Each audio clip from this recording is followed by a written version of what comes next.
The night Ethan Rowe's phone buzzed with a dinner reminder, he had his finger hovering over the cancel button. One more pointless blind date with another woman who'd spend the evening calculating his net worth instead of actually talking to him.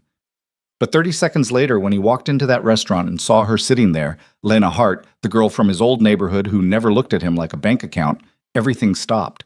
And he realized the biggest risk of his life wasn't building empires. It was almost missing the one person who'd been right there all along. If you want to see how a single dinner changed two broken lives forever, stay until the end. Drop a like and comment with your city so I can see how far this story travels. The rain hit Manhattan like it had a personal grudge that Friday evening, turning the streets into rivers of brake lights and impatience. Ethan Rowe sat in the back of his black Mercedes, watching water stream down the window, and seriously considered telling Marcus to just turn around. "Traffic's brutal tonight, Mr. Rowe," Marcus said from the driver's seat, his eyes catching Ethan's in the rearview mirror. "We could reschedule if you'd prefer." Ethan's phone sat heavy in his palm. One text to Daniel, his best friend and the architect of tonight's disaster, and he could be back home in 20 minutes. Back to the familiar silence of his penthouse. Back to checking on Sophie, his 6-year-old daughter, already asleep by now with her nanny reading in the next room. Back to the comfortable numbness that had become his life. "No," he heard himself say, though he wasn't sure why. "We're already halfway there." Marcus nodded and Ethan slumped deeper into the leather seat, exhausted before the evening had even started. 32 years old, and he felt ancient.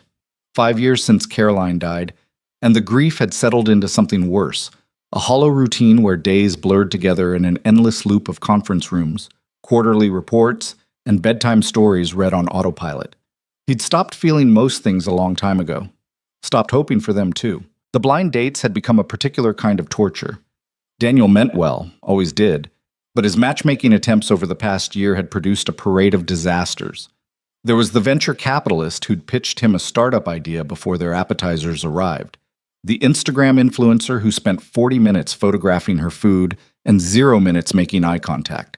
The divorce attorney who'd actually asked about his prenuptial arrangements during dessert. Each one saw the same thing. Ethan Rowe, CEO of Rowe Enterprises, estimated net worth north of $2 billion. Manhattan's most eligible widower according to some ridiculous magazine article he'd never asked to be part of.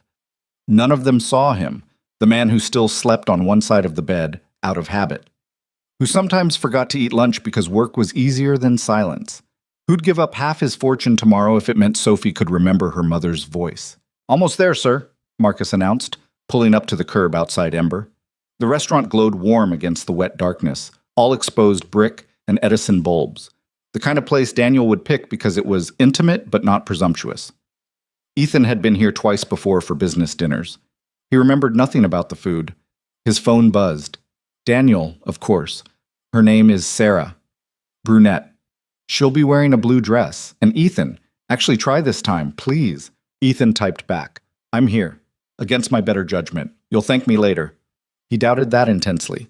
The hostess greeted him with the practiced smile of someone who recognized money when it walked through the door. "Mr. Rowe, your table is ready. Right this way." He followed her through the restaurant, already preparing his exit strategy. Stay for one drink, maybe two, if she seemed genuinely kind. Make an excuse about Sophie, actually true for once, since he did need to review her school applications this weekend. Keep it polite, brief, and unmemorable. The hostess gestured to a corner table. "Your guest should be arriving any—" The door chimed behind them. Ethan turned automatically, expecting to see a brunette in a blue dress, and instead his entire body went completely still. Walking through the entrance, shaking rain from a cheap umbrella that had clearly lost its fight with the wind, was Lena Hart. Lena. She hadn't seen him yet, too busy apologizing to the hostess for dripping water on the floor, her cheeks flushed from the cold, her dark hair escaping from a ponytail in damp curls. She wore a simple black dress, not blue, definitely not blue, that looked like it had come from a clearance rack, paired with flats that had seen better years. She looked nothing like the polished women Ethan usually met. She looked exactly like herself. And when she finally glanced up, her brown eyes went wide with the same shock currently freezing Ethan's brain. "Ethan?" His name came out barely above a whisper, but he heard it over the ambient noise of the restaurant, over his own pulse suddenly hammering in his ears. "Lena." He found his voice somewhere. "What are you doing here?" She stared at him, then at the hostess, then back at him, understanding dawning with visible horror. Oh no, no, no, no. You're not. This isn't your date? Ethan finished, his own disbelief matching hers. I think it is. Oh my God. Lena's hand flew to her mouth. Maya set this up. She said she knew someone who. She stopped, looking like she wanted the floor to swallow her whole. This is so embarrassing. Maya, Daniel's girlfriend. Of course. The hostess, confused but professional, gestured weakly toward the table. Should I give you two a moment? Yes, Lena said immediately. No, Ethan said at the same time, then surprised himself by adding, We'll take the table. Thank you. Lena looked at him like he'd lost his mind. Maybe he had. But something about this situation, the sheer absurdity of it, the cosmic joke of being set up with someone he'd known for 20 years, had cracked through his exhaustion into something almost like amusement. Ethan, we don't have to do this, Lena said quietly as the hostess retreated. I know you're busy, and this is clearly a mistake, so we can just… Have you eaten? He interrupted. What? Dinner. Have you eaten yet? She blinked at him. No, but neither have I. We're both already here. We're both already soaked. He gestured at his rain-spotted suit jacket. Might as well sit down. We can laugh about how our friends ambushed us, eat some overpriced pasta, and call it a night. 1 hour. Then we can both tell them we tried. Lena hesitated, clearly weighing her options, and Ethan could see the exact moment she made the decision. Her shoulders dropped slightly, tension replaced by resignation. 1 hour, she agreed.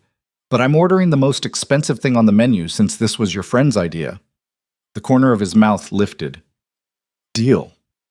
They sat down across from each other, and for a moment neither of them spoke. The table felt too small suddenly, too intimate for two people who'd spent years maintaining a careful distance of casual acquaintance. Ethan had known Lena since they were kids growing up in Queens, back before his father's tech company exploded and moved the family to Manhattan. She'd lived 3 blocks over, always quiet, always reading on her front steps while other kids played street hockey. He remembered her as the girl who'd lent him her notes when he missed a week of school with the flu in 8th grade, who'd worked at the corner store after school, who'd smiled at his stupid jokes even when nobody else did. They'd stayed loosely connected over the years, running into each other at the old neighborhood coffee shop when Ethan visited his aunt, exchanging occasional texts around holidays, meeting up maybe twice a year for coffee and catching up. But they'd never been close, not really. Their lives had diverged too sharply, his into privilege and pressure, hers into struggle and sacrifice. He knew the basics. She'd dropped out of college when her father died to help support her mother and younger brother. She worked 2 jobs now, something in retail and something else she'd mentioned once that he couldn't remember. She still lived in Queens, still visited the old neighborhood more than he did. But sitting across from her now, Ethan realized how little he actually knew about the woman Lena had become. So, she said finally, picking up the menu like a shield. On a scale of 1 to 10, how badly do you want to kill Daniel right now? 11, Ethan answered without hesitation. You? Maya's getting at least a strongly worded text. Lena scanned the menu and he watched a small smile tug at her lips. Oh wow, they have a $40 burger here. Order 3. She laughed, actually laughed, and something in Ethan's chest shifted. When was the last time he'd made someone laugh without trying? A waiter appeared, polite and efficient, and Lena ordered the burger with an apologetic smile. Ethan asked for something he didn't look at. His attention caught on the way Lena's fingers twisted the cloth napkin in her lap. Nervous. She was nervous. That made 2 of them. I'm sorry about this, she said once the waiter left. Maya's been on my case for months about getting out more. I should have known she'd pull something like this. Daniel's been doing the same thing. Apparently I've become a hermit. Have you? The question was gentle, genuinely curious, and Ethan found himself answering honestly. Pretty much. Work, Sophie, sleep. That's about it. Lena's expression softened. How is Sophie? She must be, 6 now? 6.5, according to her. Very important distinction. He pulled out his phone, found a recent photo, Sophie grinning gap-toothed at the camera, covered in paint from art class, and showed it to Lena. Oh, Ethan. Lena's voice went soft. She's beautiful. She has Caroline's eyes. She did. Everyone said so, and it never stopped hurting. She's the only thing I haven't screwed up completely, he said, then immediately regretted the honesty. But Lena didn't look uncomfortable. She just nodded, like she understood exactly what he meant. I doubt that's true, she said quietly. But I get it. Some days you wake up and wonder how you're still standing, right? Like you're waiting for everything to fall apart, but it just doesn't. It just keeps going. Ethan stared at her. Yeah, exactly like that. Their eyes met across the table, and for a second the restaurant noise faded into background static. There was something in her expression, recognition, maybe, or understanding, that made him feel less alone than he had in months. The moment broke when their wine arrived, and Lena immediately took a large sip. Okay, she said, setting her glass down with more force than necessary. New rule, no sad talk. We're supposed to be on a terrible blind date, so let's commit to the bit. Ask me something you'd ask a stranger. Ethan considered this. What do you do for fun? Sleep. She grinned at his expression. What? I work 60 hours a week between 2 jobs. Sleep is fun. Your turn. What do you do for fun? I don't remember. That's depressing. You started it with sleep. Fair point. Lena took another sip of wine, her shoulders relaxing slightly. Okay, real answer. I read. A lot. Mostly fantasy novels where everyone has swords and magic, and their biggest problem is dragons, not rent. Escapism. Hardcore escapism, she corrected. I'm currently 3 books into a 7-book series about a reluctant queen who can control shadows.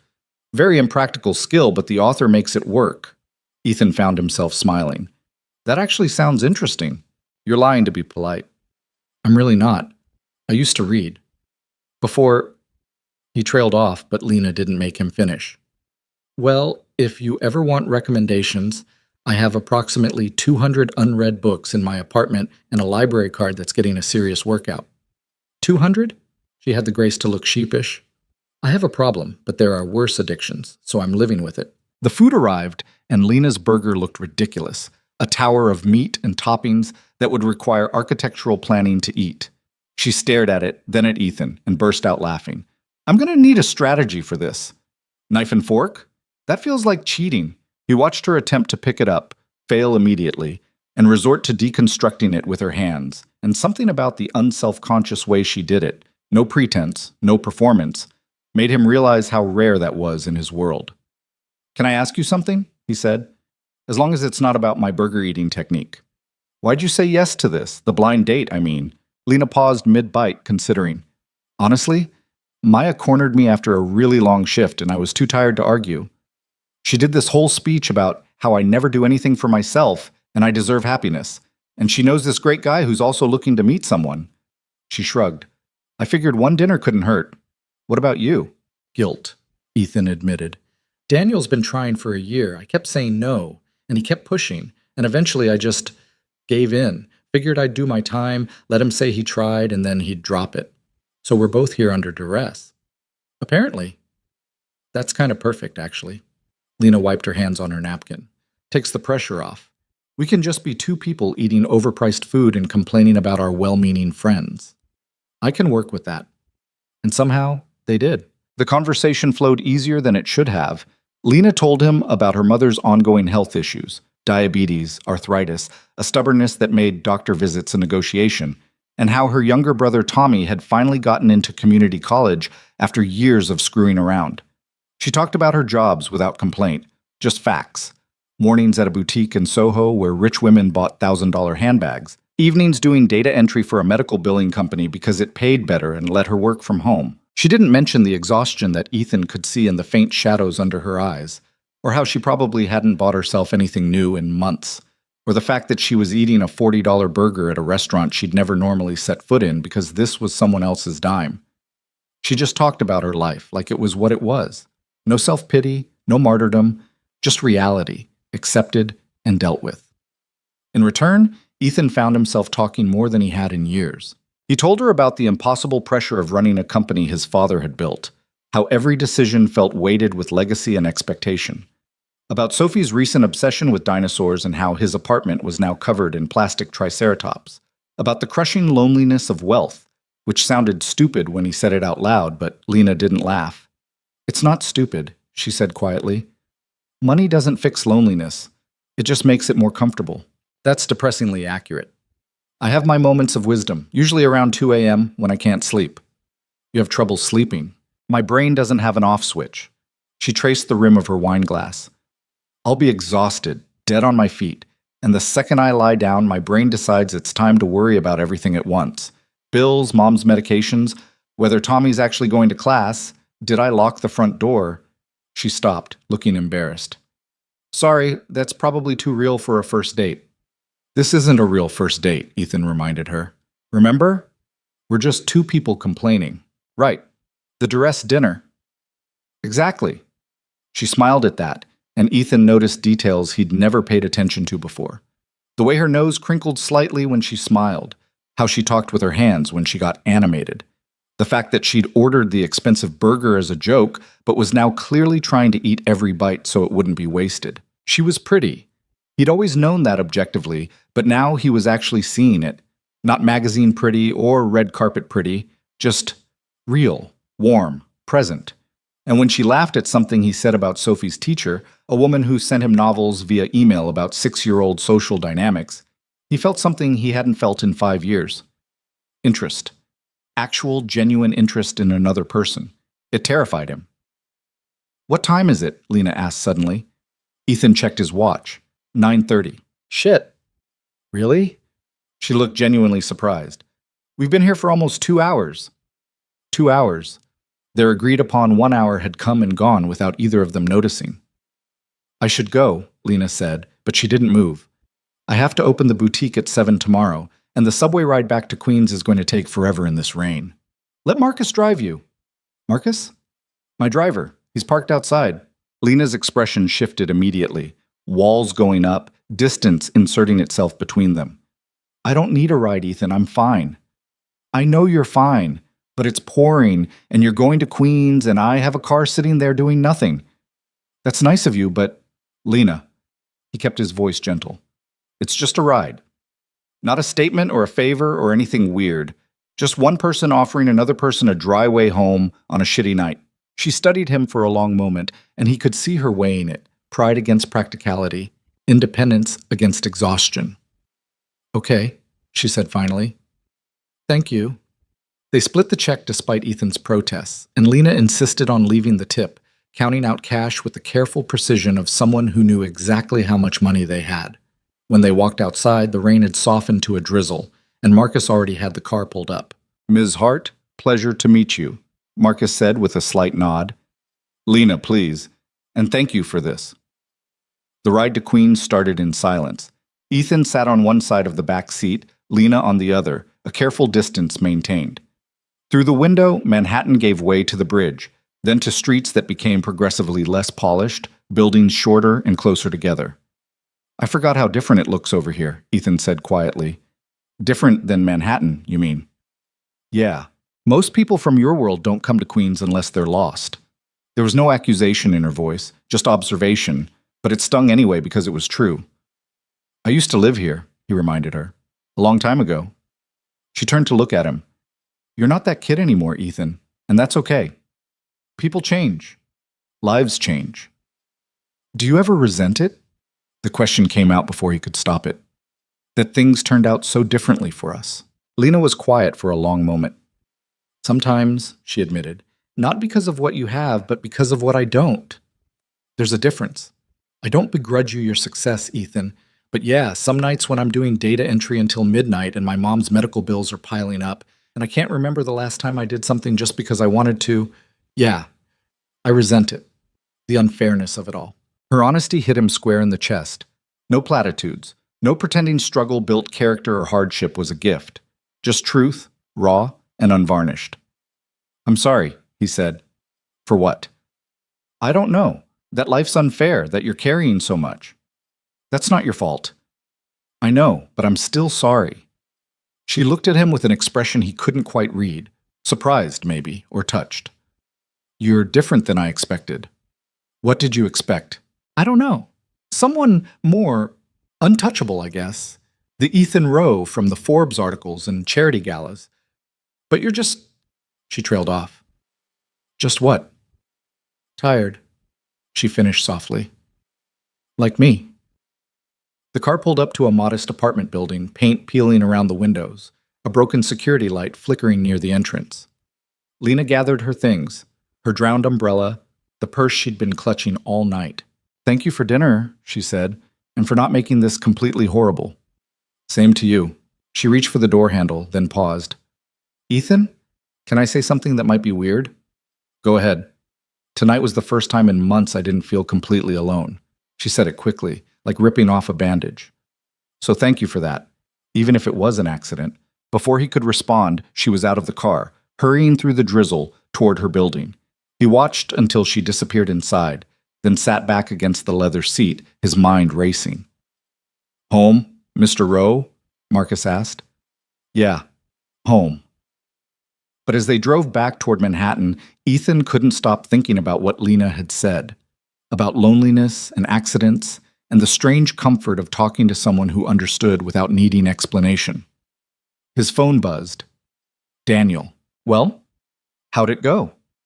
Ethan stared at the message for a long time before typing back. "It was good. Really good." 3 dots appeared, then, "Told you. Same time next week?" And Ethan, who had sworn off blind dates permanently, who had been ready to cancel tonight, who had spent 5 years convinced he'd never feel anything again, typed something that surprised even him. "Yeah, I think I'd like that." He sent the message before he could change his mind, then looked out at the city lights blurring past, rain-slicked and beautiful, and wondered what the hell he was doing. The answer came quietly, unbidden, hoping. For the first time in 5 years, Ethan Rowe was hoping for something, and it scared him more than any business deal ever had. When he got home, Sophie was asleep, her nightlight casting dinosaur shadows on the walls. He stood in her doorway for a long moment, watching her breathe, and thought about the woman who'd asked how she was doing with genuine care in her voice. The woman who understood exhaustion and loneliness and carrying weight no one else could see. The woman who'd been right there in his old neighborhood all along, and he'd never really seen her until tonight. His phone buzzed again. Not Daniel this time. An unknown number, then a text. "It's Lena. Maya gave me your number. Hope that's okay.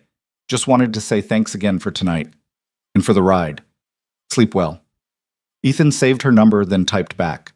"Sleep well, Lena. And next time, dinner's on me. No duress required."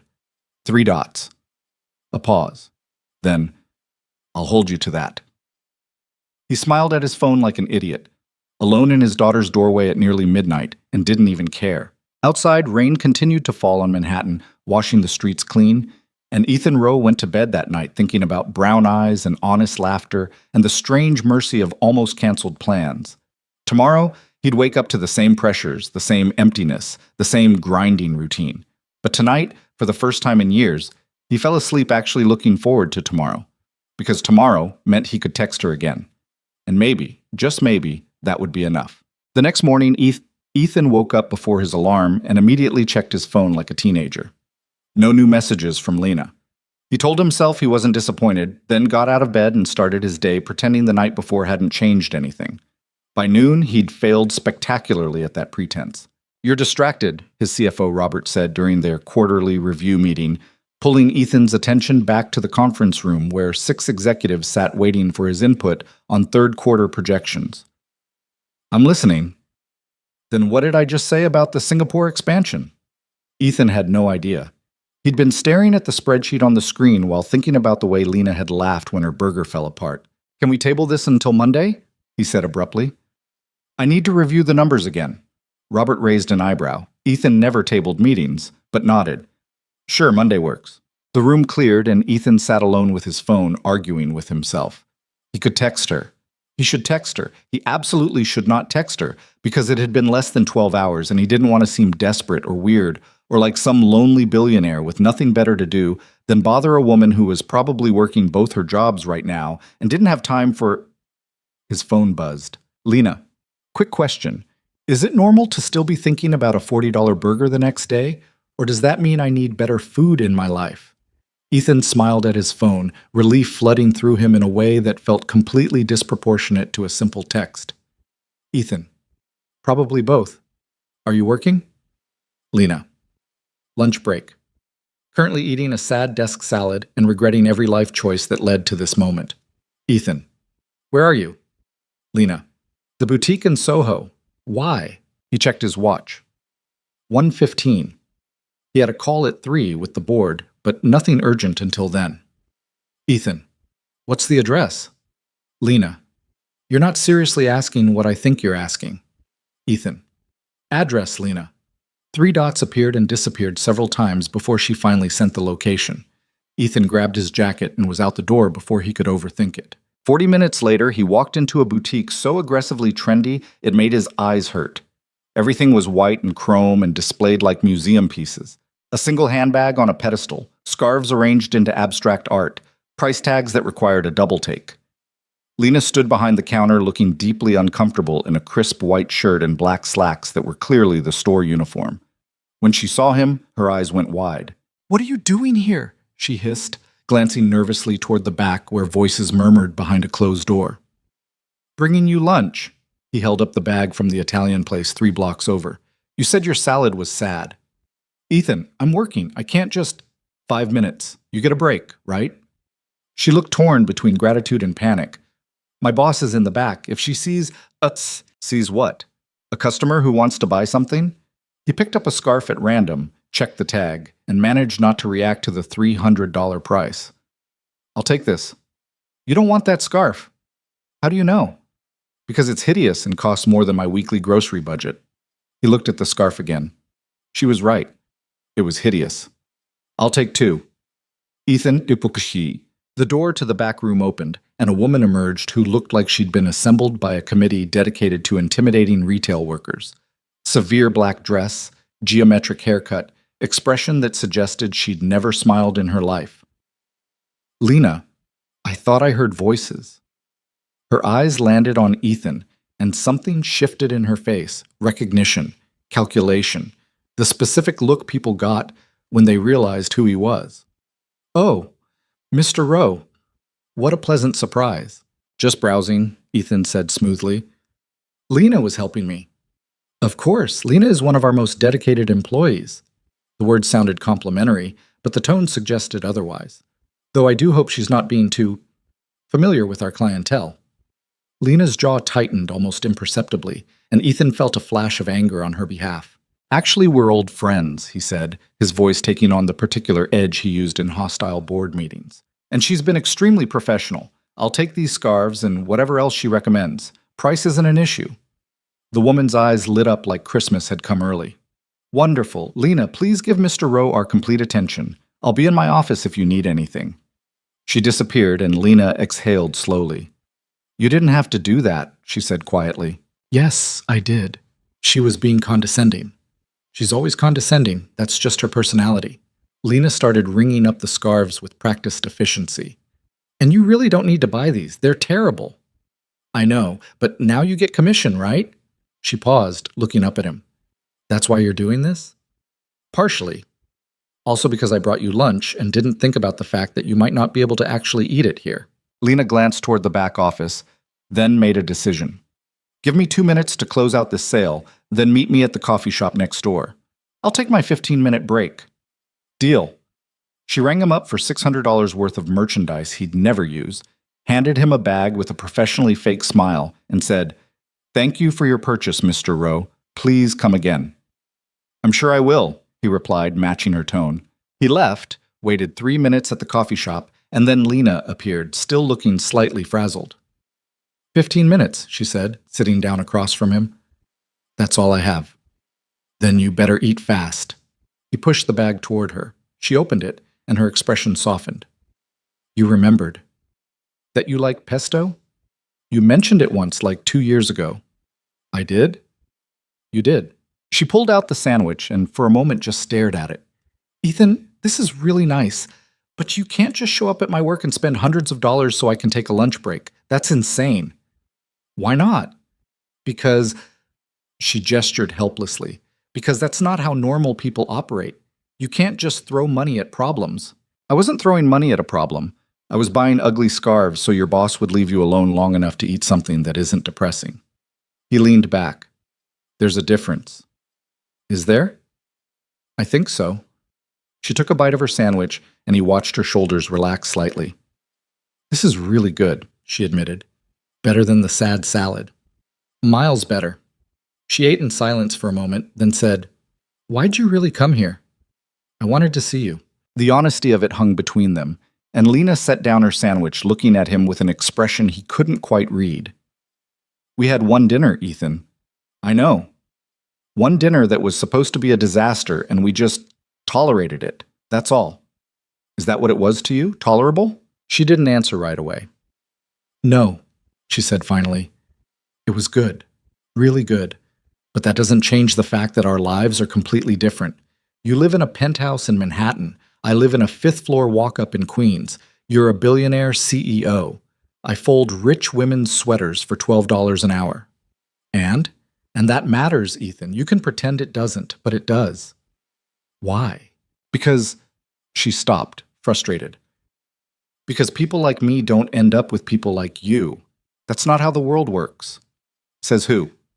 Says everyone. Says common sense. Says every romantic comedy that's ever been made where they pretend class doesn't matter, and then the poor girl magically fixes all her problems by falling in love with the rich guy. She shook her head. Real life isn't like that. I'm not asking you to fix anything, Ethan said quietly. I just wanted to bring you lunch. Why? Because I liked talking to you last night. Because I haven't slept that well in years. Because when I woke up this morning, the first thing I thought about was whether it would be weird to text you, and then I sat in a meeting thinking about your laugh instead of Singapore expansion projections. He met her eyes. Because I'm tired of pretending I'm fine when I'm not. And you're the first person in 5 years who seems to understand that without me having to explain it. Lena stared at him, and he watched her process what he'd just said. Her fingers twisted the napkin in her lap, the same nervous gesture from last night. This is a bad idea, she said softly. Probably. We barely know each other anymore. We could fix that. Ethan, one more dinner, he interrupted. Not a blind date this time, just us, deliberately choosing to spend time together. If it's terrible, we'll call it an experiment and move on. But if it's not... He let the sentence hang. She looked at him for a long moment, then sighed. One more dinner. Yeah? Yeah. But somewhere normal this time. Not a place where burgers cost $40. Deal. When are you free? I work every day this week except Wednesday evening. Wednesday. I'll pick you up at 7. You don't need to... Lena, I'm picking you up. Let me do this one thing without arguing. She smiled despite herself. Fine, but I'm choosing the restaurant. Whatever you want. Her phone alarm went off, the 15-minute warning. She stood reluctantly, wrapping up the rest of her sandwich. I have to get back before Patricia decides I'm abusing break privileges. Patricia's your boss? Patricia is everyone's nightmare in human form, but yes. She gathered her things. Thank you for this, really. You're welcome. She started to leave, then turned back. Ethan, last night you asked if I ever resented how differently things turned out for us. Yeah. Can I ask you the same question? He considered that. Sometimes I resent that having everything means nothing when you're still lonely. Does that count? Yeah, she said quietly. That counts. She left, and Ethan sat alone with his coffee, watching through the window as she disappeared back into the boutique. His phone buzzed with emails demanding attention, meetings that needed scheduling, decisions that couldn't wait. He ignored all of it for another 5 minutes, just sitting there like an idiot, feeling something he'd almost forgotten existed. Hope was a dangerous thing. It made you stupid and reckless, and willing to show up at someone's workplace with expensive sandwiches just to see them smile. He was definitely in trouble. Wednesday took forever to arrive. Ethan tried to focus on work, but kept finding himself distracted at the worst possible times. During a presentation about Q4 marketing strategy, he zoned out thinking about where to take Lena for dinner. In the middle of reviewing contracts, he caught himself wondering what she was reading now, if she'd gotten further in her Shadow Queen series. Daniel noticed immediately. You're being weird, he said on Tuesday, cornering Ethan in his office after everyone else had left. I'm working. You're staring at your computer like it personally offended you, and you've checked your phone 6 times in the last 10 minutes. Daniel grinned. This is about Sarah, isn't it? I knew you two would hit it off. Her name's Lena. What? The woman you set me up with. Lena Hart, not Sarah. Daniel's expression went from smug to confused. Wait, what? But Maya said she was setting you up with... Understanding dawned. Oh, shit. Maya set you up with her friend Lena. And you set me up with someone named Sarah, who I'm guessing never showed up. Nope. So you and Lena just Ran into each other at the same restaurant? Apparently, our friends decided to use the same venue for their matchmaking schemes. Daniel started laughing. That's actually incredible. What are the odds? I haven't calculated them, but yeah, pretty slim. And you're seeing her again? Ethan hesitated, then nodded. Tomorrow night. Holy shit, you actually like her. Don't make it a thing. It's already a thing. You never see anyone twice. You barely wanted to see Sarah once. Daniel leaned against the desk, studying him. What's different about Lena? Ethan didn't have a good answer for that, or rather he had too many answers and none of them made sense when he tried to put them into words. She gets it, he said finally. The loneliness, the exhaustion, the feeling like you're just going through the motions and hoping nobody notices you're barely holding it together. He paused. And she doesn't want anything from me. Everyone wants something, Ethan. Not her. She tried to refuse a ride home, argued with me about buying scarves at her work, acts like my money is an inconvenience rather than an asset. He shook his head. It's different. Daniel was quiet for a moment. Just be careful, okay? I know you haven't done this in a long time, and I don't want to see you get hurt. I'm a grown man, Daniel. I can handle dinner. It's never just dinner when you look like that. Like what? Like you're already halfway to something you can't take back. Maybe he was. But sitting there in his empty office at 8 o'clock on a Tuesday night, with the city lights spread out below him and the silence pressing in from all sides, Ethan couldn't bring himself to care about being careful. Careful had kept him safe for 5 years. It had also kept him alone. Wednesday evening, he left work early for the first time in months. Marcus drove him to Queens, and Ethan found himself nervous in a way he hadn't been since he was 16 and picking up Caroline for junior prom. Lena's building looked worse in daylight, peeling paint more obvious, the broken security light joined by a flickering second-floor window. He texted her that he was outside, and a minute later she emerged wearing jeans and a sweater that had definitely seen multiple winters, her hair down and curling slightly around her shoulders. She looked perfect. Hey, she said, sliding into the car beside him. Closer than Friday, he noticed. Close enough that he could smell her shampoo, something floral and cheap, and somehow better than any expensive perfume he'd ever encountered. Hey yourself, where are we going? You'll see. Marcus, do you know Donardo's in Astoria? Marcus nodded. I do. Good choice. Lena grinned at Ethan. Fair warning, it's not fancy, but the lasagna is the best in New York, and I will fight anyone who disagrees. Strong opinion about lasagna. I have strong opinions about all food. It's a personality trait. Donardo's turned out to be exactly the kind of place Ethan never went to anymore. Red checkered tablecloths, candles in wine bottles, family photos covering every inch of wall space. It smelled like garlic and tomatoes and bread. And when they walked in, an elderly woman behind the counter took one look at Lena and lit up. Lena, baby, it's been too long. She came around to hug her, then turned shrewd eyes on Ethan. And who's this? Ethan, meet Rosa. She's been feeding me since I was 12. Rosa, this is Ethan. He's a friend. Friend, Rosa repeated, clearly not believing it for a second. Uh-huh. Well, any friend of Lena's gets the good table. Come on. She led them to a corner booth, brought them wine without asking, and disappeared with instructions to trust her on the food. You come here a lot? Ethan asked. Used to. When my dad was alive, we'd come every Sunday after church. Rosa's known my family forever. Lena traced the rim of her wine glass. I haven't been able to afford it much lately, but she always acts like I was just here yesterday. She seems great. She is. Her son runs the kitchen now, but she still oversees everything like a general commanding troops. Lena smiled. Fair warning, she's going to bring us enough food for 6 people and then be personally offended if we don't eat all of it. She wasn't wrong. The food started arriving in waves. Antipasto, bread, salad, and then lasagna that looked like architecture and tasted like someone's grandmother had poured love directly into the pan. Okay, Ethan said after the first bite. You were right. This is incredible. Told you. Rosa doesn't mess around. They ate and talked, and somehow it felt even easier than Friday.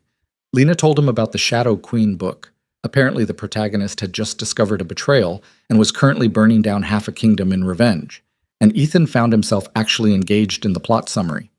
So she's justified in the arson? He asked. Completely.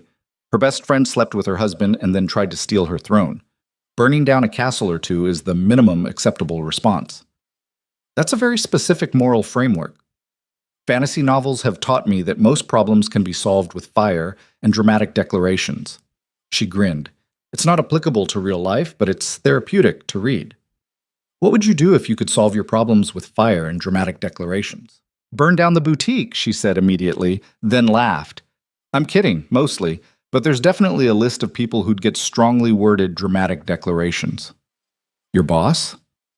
Top of the list, along with the insurance company that keeps denying my mom's claims, the landlord who won't fix our heat, and whoever invented student loans. That's a solid list.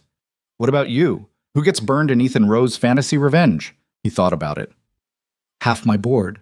The financial reporters who write think pieces about my decisions without knowing the full context. And whoever designed my building's elevator music. The elevator music? It's aggressively cheerful jazz that plays at 6 in the morning. It's psychological warfare. Lena laughed, really laughed, and the sound made something in Ethan's chest feel lighter. Rosa appeared with dessert they hadn't ordered, winked at Lena, and vanished again. She's trying to impress you, Lena said, looking embarrassed. I'm sorry. Why are you apologizing? Because this whole thing is probably weird for you. The restaurant, Rosa treating me like family, all of it. It's not your world. Maybe I like your world better than mine. She looked at him skeptically. You don't mean that. Why not? Because your world has doormen and heated car seats and restaurants where people bring you food you didn't order because they want to impress you, not because they love you. And that's better? Isn't it? No, Ethan said quietly. It's lonelier. Lena set down her fork, studying him. You really mean that? I do. I have everything, Lena. Everything anyone could possibly want. And most days I'd trade it all to feel like I belong somewhere the way you belong here. She was quiet for a long moment. You know what the worst part about being poor is? She said finally. It's not the struggling or the exhaustion or even the fear that one unexpected bill will destroy everything. It's the invisibility. People look right through you. You serve them coffee, fold their clothes, process their insurance forms, and they never see you as a full person. You're just a function, a thing that does a task. I see you, Ethan said. I know. That's what scares me. Why does that scare you? Because I'm not used to it. Because I don't know what to do with someone who actually pays attention. Because, she stopped, looking frustrated with herself. Because I have terrible instincts when it comes to people who make me feel things. What kind of things? The kind that make me want to trust you, even though I know better. The conversation was veering into territory that felt both thrilling and terrifying. Ethan could feel the shift happening, the movement from casual dinners to something that might actually matter. What if you did trust me? He asked. What's the worst that could happen? You could break my heart. She said it simply, like stating a fact. And I'm barely holding my life together as it is. I don't think I'd survive heartbreak right now. I don't want to break your heart. Nobody ever does. It just happens when lives are too different and reality catches up to whatever fantasy you've been building. Is that what this is to you? A fantasy? Isn't it? She gestured between them. You're a billionaire widower with a daughter and a company to run. I'm a broke retail worker who lives paycheck to paycheck and falls asleep doing data entry at midnight. In what version of reality does this actually work? Maybe this one. Ethan, I'm not asking you to figure out the rest of our lives right now, Lena. I'm just asking for more nights like this. More conversations. More time to see if whatever this is might be worth the risk. She looked at him with an expression caught between hope and fear, and Ethan recognized it because he felt exactly the same way. I'm scared, she admitted quietly. Me too. You don't seem scared. I'm terrified. I haven't felt anything real in 5 years, and now I can't stop thinking about you, and I have no idea what I'm doing.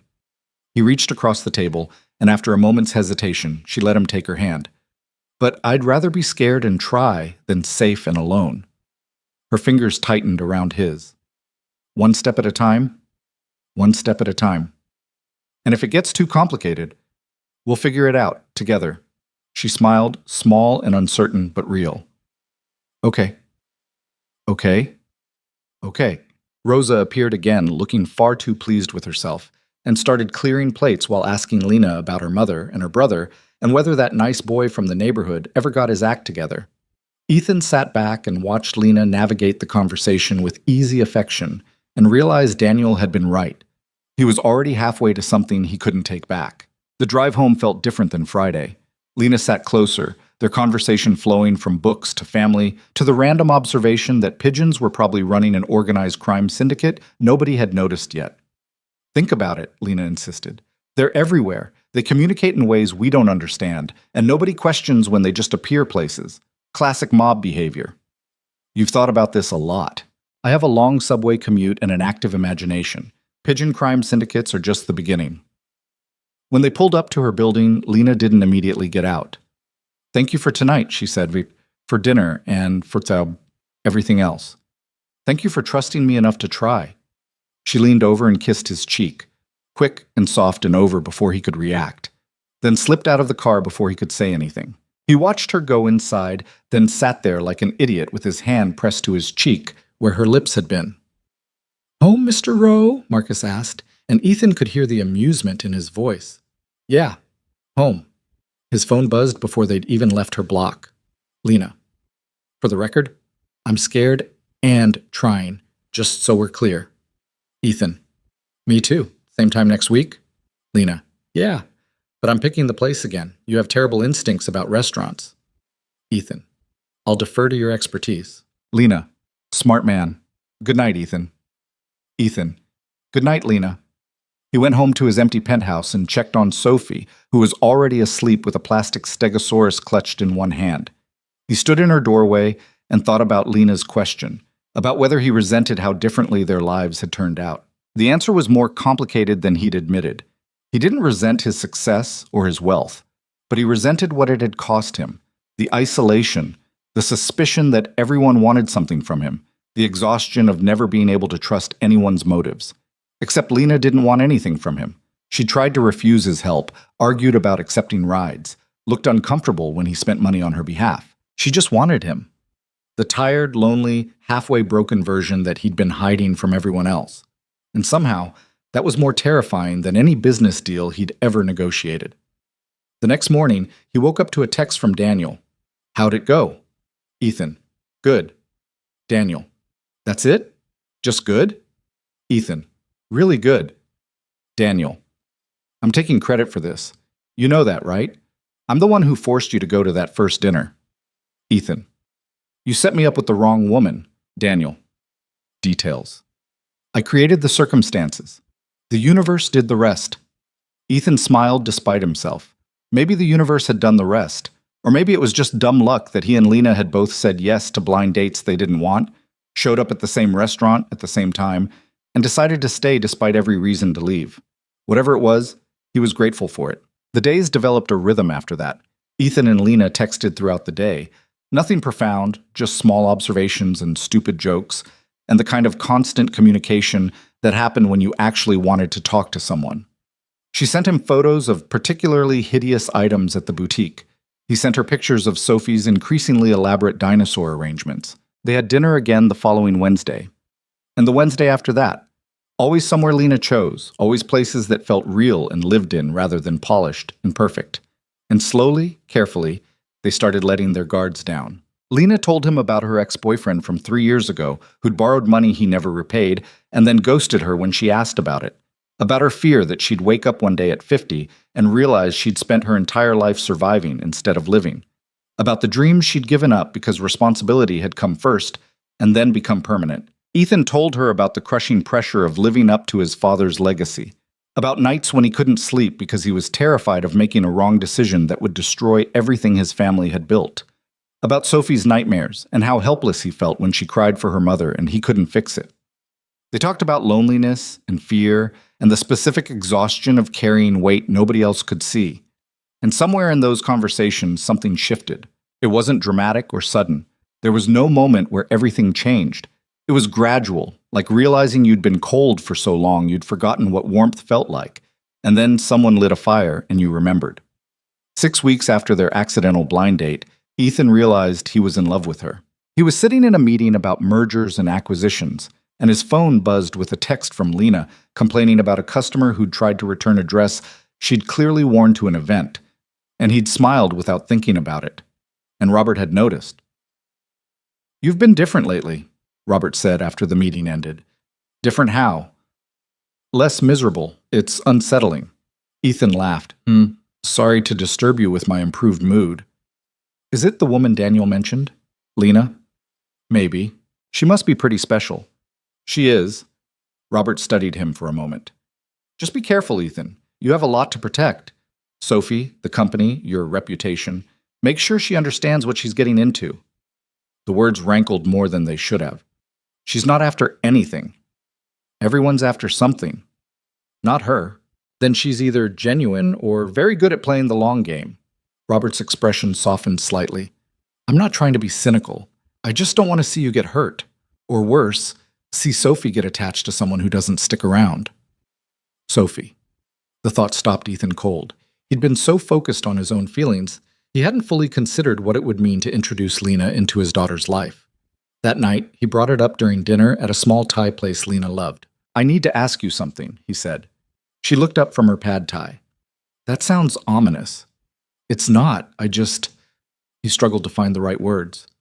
We've been doing this for almost 2 months now, and I think it's going well, really well. But I have Sophie to think about. And if we're going to keep doing this, eventually she's going to notice. And I need to know if you're okay with that, with potentially being part of her life. Lena set down her fork, and he couldn't read her expression. You want me to meet Sophie? Eventually. Not right now, but yeah, if this is going somewhere. Where do you want it to go? The question hung between them, honest and unavoidable. Somewhere real, Ethan said. Somewhere that lasts, but only if that's what you want too. Lena was quiet for a long moment, and Ethan felt his heart hammering against his ribs. I'm terrified of meeting Sophie, she said finally. Because if I meet her and she hates me, that's one thing, but if I meet her and she likes me and then this doesn't work out, she trailed off. Kids get attached, and I don't want to be another person who disappoints her. You wouldn't be. You can't promise that. No, he admitted, but I can promise that I wouldn't introduce you to her unless I was sure. And I am sure, Lena, about you, about this. She looked at him with those brown eyes that saw too much, and he watched her make a decision. Okay, she said softly. When you're ready, I'll meet her. Yeah? Yeah. But Ethan, I need you to be sure. Really sure. Because I'm already in too deep to walk away without it destroying me, and I need to know you're in just as deep. He reached across the table and took her hand. I'm in love with you. The words came out before he'd planned them, raw and honest and terrifying. Lena's eyes went wide. What? I'm in love with you, he repeated, because there was no taking it back now. I have been for weeks, maybe longer, and I know it's fast and I know our lives are complicated, but I don't care. I love you. Tears spilled down her cheeks, and for a horrible moment Ethan thought he'd made a catastrophic mistake. Then she smiled. I love you too, she whispered. I've been trying not to, but I do. I love you so much it scares me. He stood up, pulled her to her feet, and kissed her right there in the middle of the restaurant while other diners pretended not to watch. She tasted like peanut sauce and tears and possibility, and Ethan thought that maybe, just maybe, he'd finally found something worth more than all the money in the world. When they finally broke apart, both breathless and grinning like idiots, Lena pressed her forehead against his. We're doing this? She asked. We're doing this. Even though it's terrifying? Especially because it's terrifying. She laughed, and he kissed her again, and for the first time in 5 years, Ethan Rowe felt completely, entirely, impossibly alive. The morning everything started falling apart began like any other Wednesday. Ethan was in his office reviewing contracts when his assistant Jennifer knocked on the door, her face pale. Mr. Rowe, we have a problem. He looked up from the paperwork. What kind of problem? The Meridian Project. There's been a mistake. A big one. Ethan's stomach dropped. The Meridian Project was their flagship development, a billion-dollar commercial real estate deal that had taken 3 years to negotiate. It was supposed to break ground next month. Define big. Jennifer handed him a tablet and Ethan scanned the email chain, his blood running cold with each line. Someone on their legal team had miscalculated the zoning requirements, not by a small margin, by enough that their entire development plan violated city regulations they'd somehow missed during due diligence. Who caught this? He asked, his voice dangerously quiet. The city planning department. They sent this over an hour ago. They're threatening to pull our permits entirely unless we can fix it. How did we miss this? I don't know yet. But Ethan, Jennifer hesitated. It was Kyle's team handling the zoning review. Kyle Morrison, 26 years old, Harvard law graduate, son of one of their major investors. Smart kid, eager to prove himself and apparently in way over his head. Get him in here, now, and call an emergency meeting with the executive team in 30 minutes. Jennifer left, and Ethan sat down heavily in his chair, his mind racing through scenarios. This wasn't just a mistake, it was a potential disaster. They had investors expecting returns, contractors lined up, pre-lease tenants waiting. If this fell through, it would cost them hundreds of millions, maybe more. His phone buzzed. Lena. Good morning. Still on for dinner tonight? I found a new dumpling place I want to try. He stared at the message, torn between the crisis unfolding around him and the simple normalcy of dinner plans with the woman he loved. 2 months together, and she'd become the best part of his days. The thing he looked forward to when everything else felt overwhelming. Might need a rain check. Crisis at work. 3 dots appeared immediately. Everything okay? Will be. Just need to handle some things. I'll call you later. Okay. Good luck. Love you.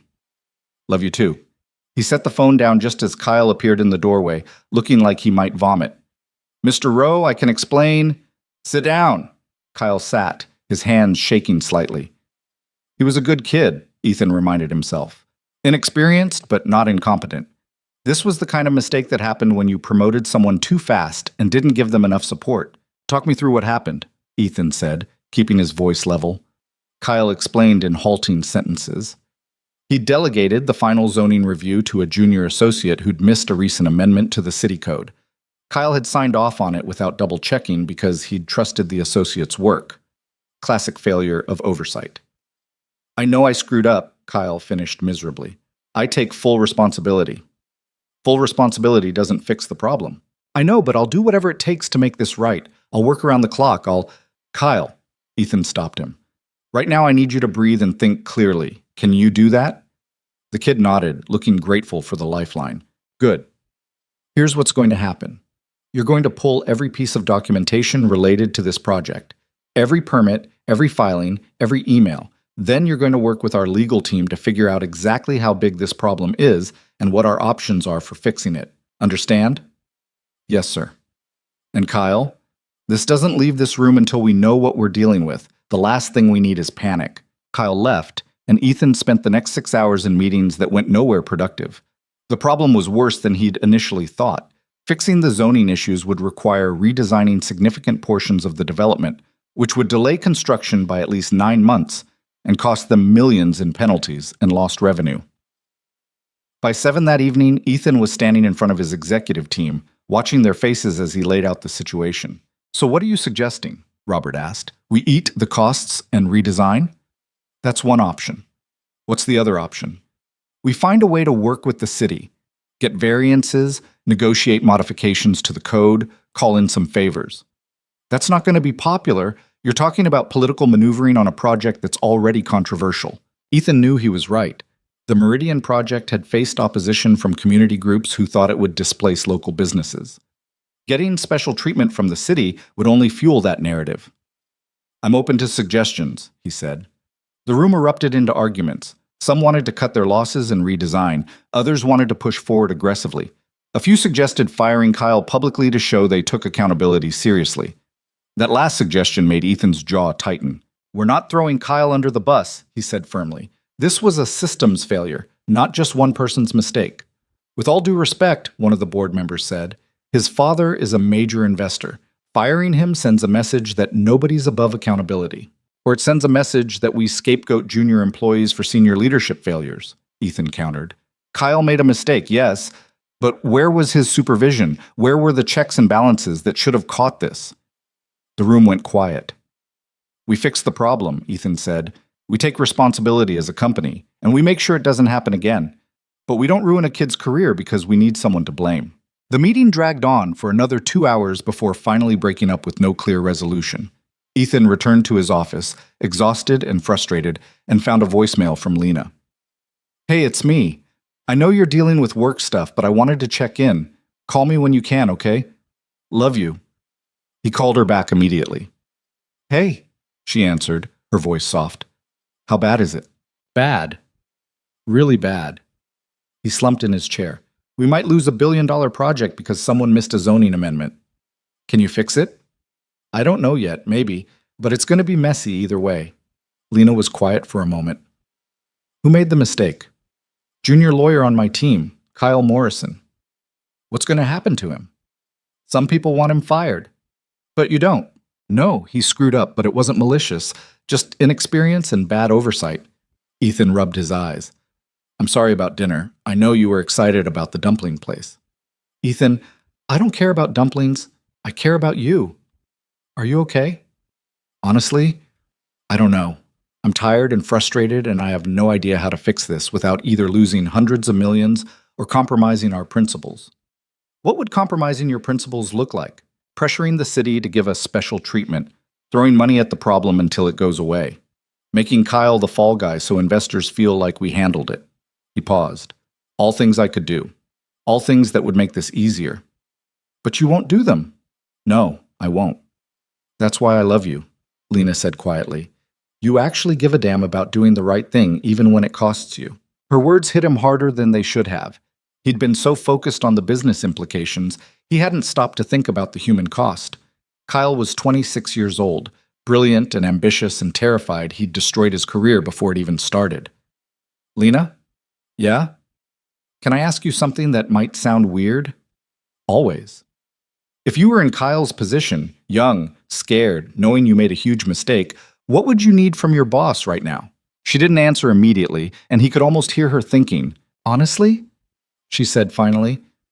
I'd need to know that one mistake didn't define me, that I wasn't disposable, that someone believed I could do better. She paused. When I worked at this terrible call center a few years ago, I accidentally deleted an entire customer database, like hundreds of records just gone. I was sure I'd be fired. But my supervisor, this woman named Diane, she sat me down and said, "You're going to fix this and you're going to learn from it, and then you're going to be better at your job than anyone else here." And she was right. I stayed late for 2 weeks recreating those records, and I never made that mistake again. What happened to Diane? She got laid off 6 months later when the company downsized. But I still think about her, about how she saw potential in me when I couldn't see it in myself. Ethan sat with that for a moment. You think I should give Kyle another chance? I think you should do whatever feels right to you. But yeah, if he's genuinely trying to fix his mistake and learn from it, I think people deserve second chances, especially when they're scared and young and just need someone to believe in them. When did you get so wise? I've made a lot of mistakes, Ethan. I know what it feels like to need someone to see past them. They talked for another hour, about nothing and everything, about her day at the boutique and his frustration with the board. And by the time they hung up, Ethan felt steadier. The next morning, he called Kyle into his office. The kid looked like he hadn't slept. Dark circles under his eyes, clothes slightly rumpled, the desperate expression of someone waiting for an execution. Sit, Ethan said. Kyle sat. I talked to the team last night. We're going to redesign the project to meet the zoning requirements. It's going to cost us, and it's going to delay construction, but it's the right move. Kyle nodded miserably. I also told them we're not firing you.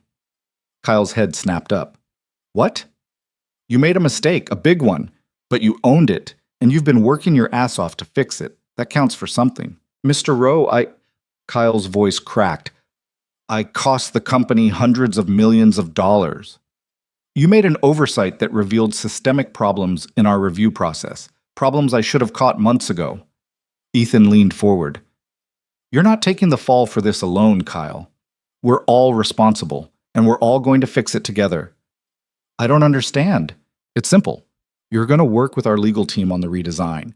You're going to help implement better oversight protocols so this doesn't happen again. And you're going to learn from this experience so that 10 years from now, when you're running your own projects, you'll know exactly what not to do. Kyle stared at him like he'd grown a second head. You're giving me more responsibility after I screwed up this badly? I'm giving you a chance to prove you can do better. Don't make me regret it. I won't. I swear, Mr. Rowe, I'll work day and night to make this right. Kyle, breathe and go home and sleep. You look like hell.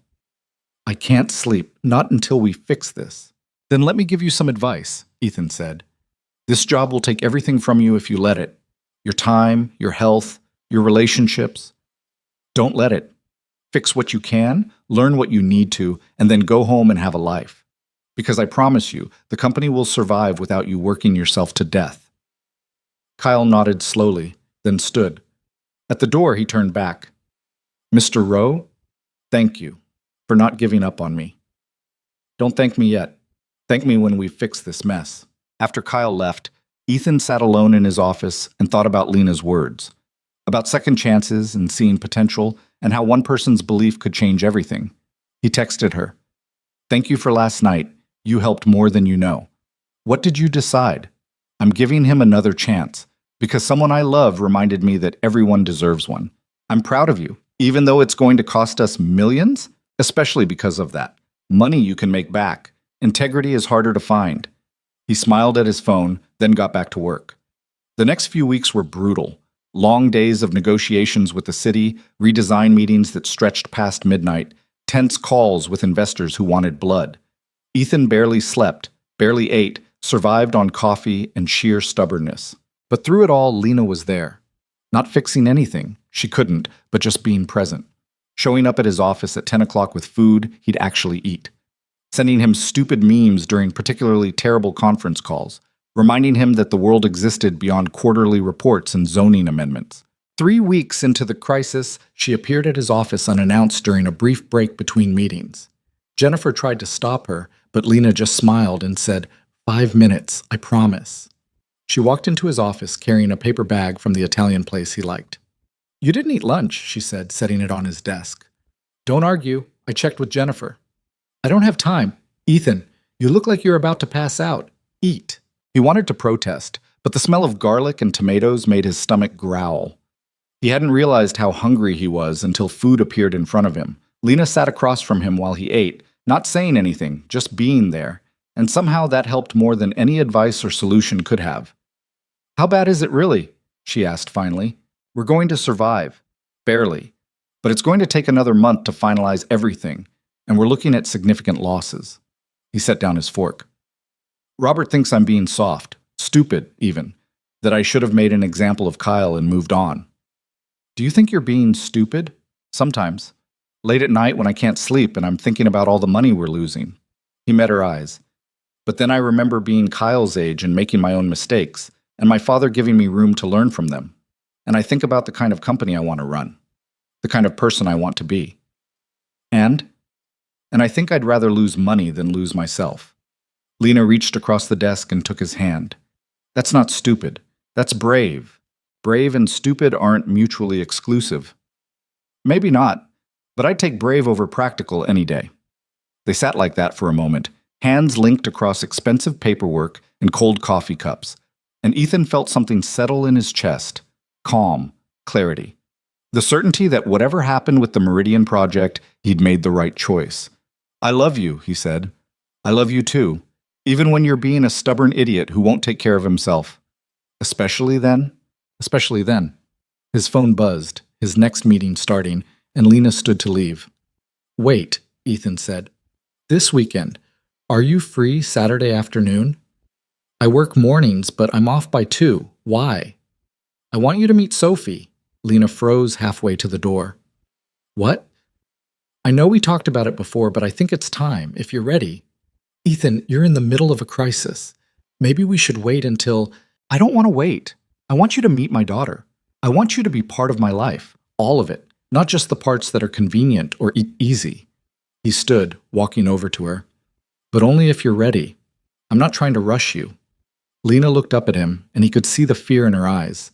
Fear of screwing this up, of not being enough, of disappointing either him or Sophie or both. What if she doesn't like me? She asked quietly. She'll love you. How could she not? Kids are honest, Ethan. They don't do polite pretending. If she thinks I'm wrong for you, she'll say it. Then we'll deal with it, together. She took a shaky breath. Oh, okay, Saturday. But if this goes badly, I'm blaming you. Fair enough. Saturday arrived faster than Ethan was ready for. He spent Friday night cleaning his apartment. Actually cleaning, not just having the housekeeper do it, and trying to figure out how to explain Lena to a 6-year-old who barely remembered having a mother. Sophie was eating cereal at the kitchen counter when he finally broached the subject. Hey, sweetheart, I want to talk to you about something. She looked up, milk dripping from her spoon. Am I in trouble? No, nothing like that. I wanted to tell you that a friend of mine is coming over this afternoon. Her name is Lena. Is she your girlfriend? The directness of it startled him. Yes, she is. Is that okay? Sophie considered this while chewing her cereal. Does she like dinosaurs? I don't know. We could ask her. If she doesn't like dinosaurs, she can't be your girlfriend. That's a pretty strict rule. Dinosaurs are important, Dad. He smiled despite his nerves. I'll make sure to mention that. At 2:30, the doorbell rang, and Ethan's heart started racing. He'd negotiated billion-dollar deals with more composure than he felt walking to his own front door. Lena stood in the hallway looking terrified. She'd dressed carefully, jeans and a soft sweater, nothing too formal, but clearly chosen with thought. She held a wrapped package in both hands. I brought a gift, she said immediately. Is that weird? I didn't know if I should bring something, but then I thought maybe it would help break the ice, but now I'm worried it looks like I'm trying too hard. Ethan kissed her, cutting off the rambling. You're perfect, he said, and you're going to be great. You can't know that. I know you, that's enough. He led her inside, and Sophie appeared around the corner, curious and cautious in equal measure. Sophie, this is Lena. Lena, this is Sophie. Hi, Sophie said, studying Lena with the unblinking intensity only children could manage. Hi, Sophie. It's really nice to meet you. Lena crouched down to Sophie's eye level. Your dad's told me a lot about you. He talks about you too. A lot. It's kind of annoying. Sophie, Ethan started, but Lena laughed. That's fair. Adults can be pretty annoying when they like someone. Sophie's expression softened slightly. I like your hair. It's curly. Thanks. It has a mind of its own most days. Mine too. Sophie touched her own curls self-consciously. Dad doesn't know how to do it right. Hey, I try, Ethan protested. You used the wrong brush, Sophie said matter-of-factly, then turned back to Lena. Do you know about curly hair? I've been dealing with it my whole life. I might have some tips if you want. Sophie's eyes lit up. Really? Really? But first, Lena held out the wrapped package. I brought you something. Your dad mentioned you like dinosaurs. Sophie tore into the wrapping paper with enthusiasm, then gasped. It was a book. A big, beautiful hardcover about paleontology with detailed illustrations and fold-out pages. This is amazing! Sophie immediately sat down on the floor and started flipping through it. Look, Dad, it has a whole section on ankylosaurs. Those are my favorite. That's great, sweetheart. Sophie looked up at Lena with something approaching awe. How did you know ankylosaurs are the best dinosaurs? Lucky guess, Lena said, smiling. But I'd love to hear why you think so. And just like that, Sophie launched into an enthusiastic explanation of armor plating and tail clubs and why ankylosaurs were criminally underrated compared to T-Rexes. Lena sat down on the floor next to her, genuinely listening, asking questions that made Sophie's explanations get more animated. Ethan watched them together, his daughter and the woman he loved, sitting cross-legged on his living room floor talking about prehistoric creatures, and felt something shift in his chest. This was what he'd been missing. Not just romance or companionship, but this. Family, warmth, the specific joy of watching people you love connect with each other. An hour passed without him noticing. Sophie showed Lena her entire dinosaur collection, arranged by period and species. Lena admired each one with the seriousness it deserved, and Sophie bloomed under the attention. Lena, do you want to help me build a volcano? Sophie asked suddenly. Dad's not very good at it, but maybe you are. I'm decent at volcanoes, Lena said. What do we need? They spent the rest of the afternoon constructing an elaborate dinosaur diorama involving baking soda volcanoes, plastic vegetation, and a complex narrative about territorial disputes between herbivores and carnivores. Ethan mostly watched, occasionally helping when called upon, but mostly just taking in the scene. At one point, Sophie climbed into Lena's lap while they waited for paint to dry, completely unself-conscious about it. Lena's arms came around her naturally, and they sat like that discussing whether pterodactyls counted as dinosaurs, and Ethan had to turn away because his eyes were suddenly burning.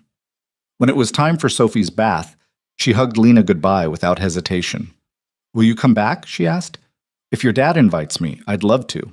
Good, because we didn't finish the volcano, and also I want to show you my rock collection next time. I can't wait.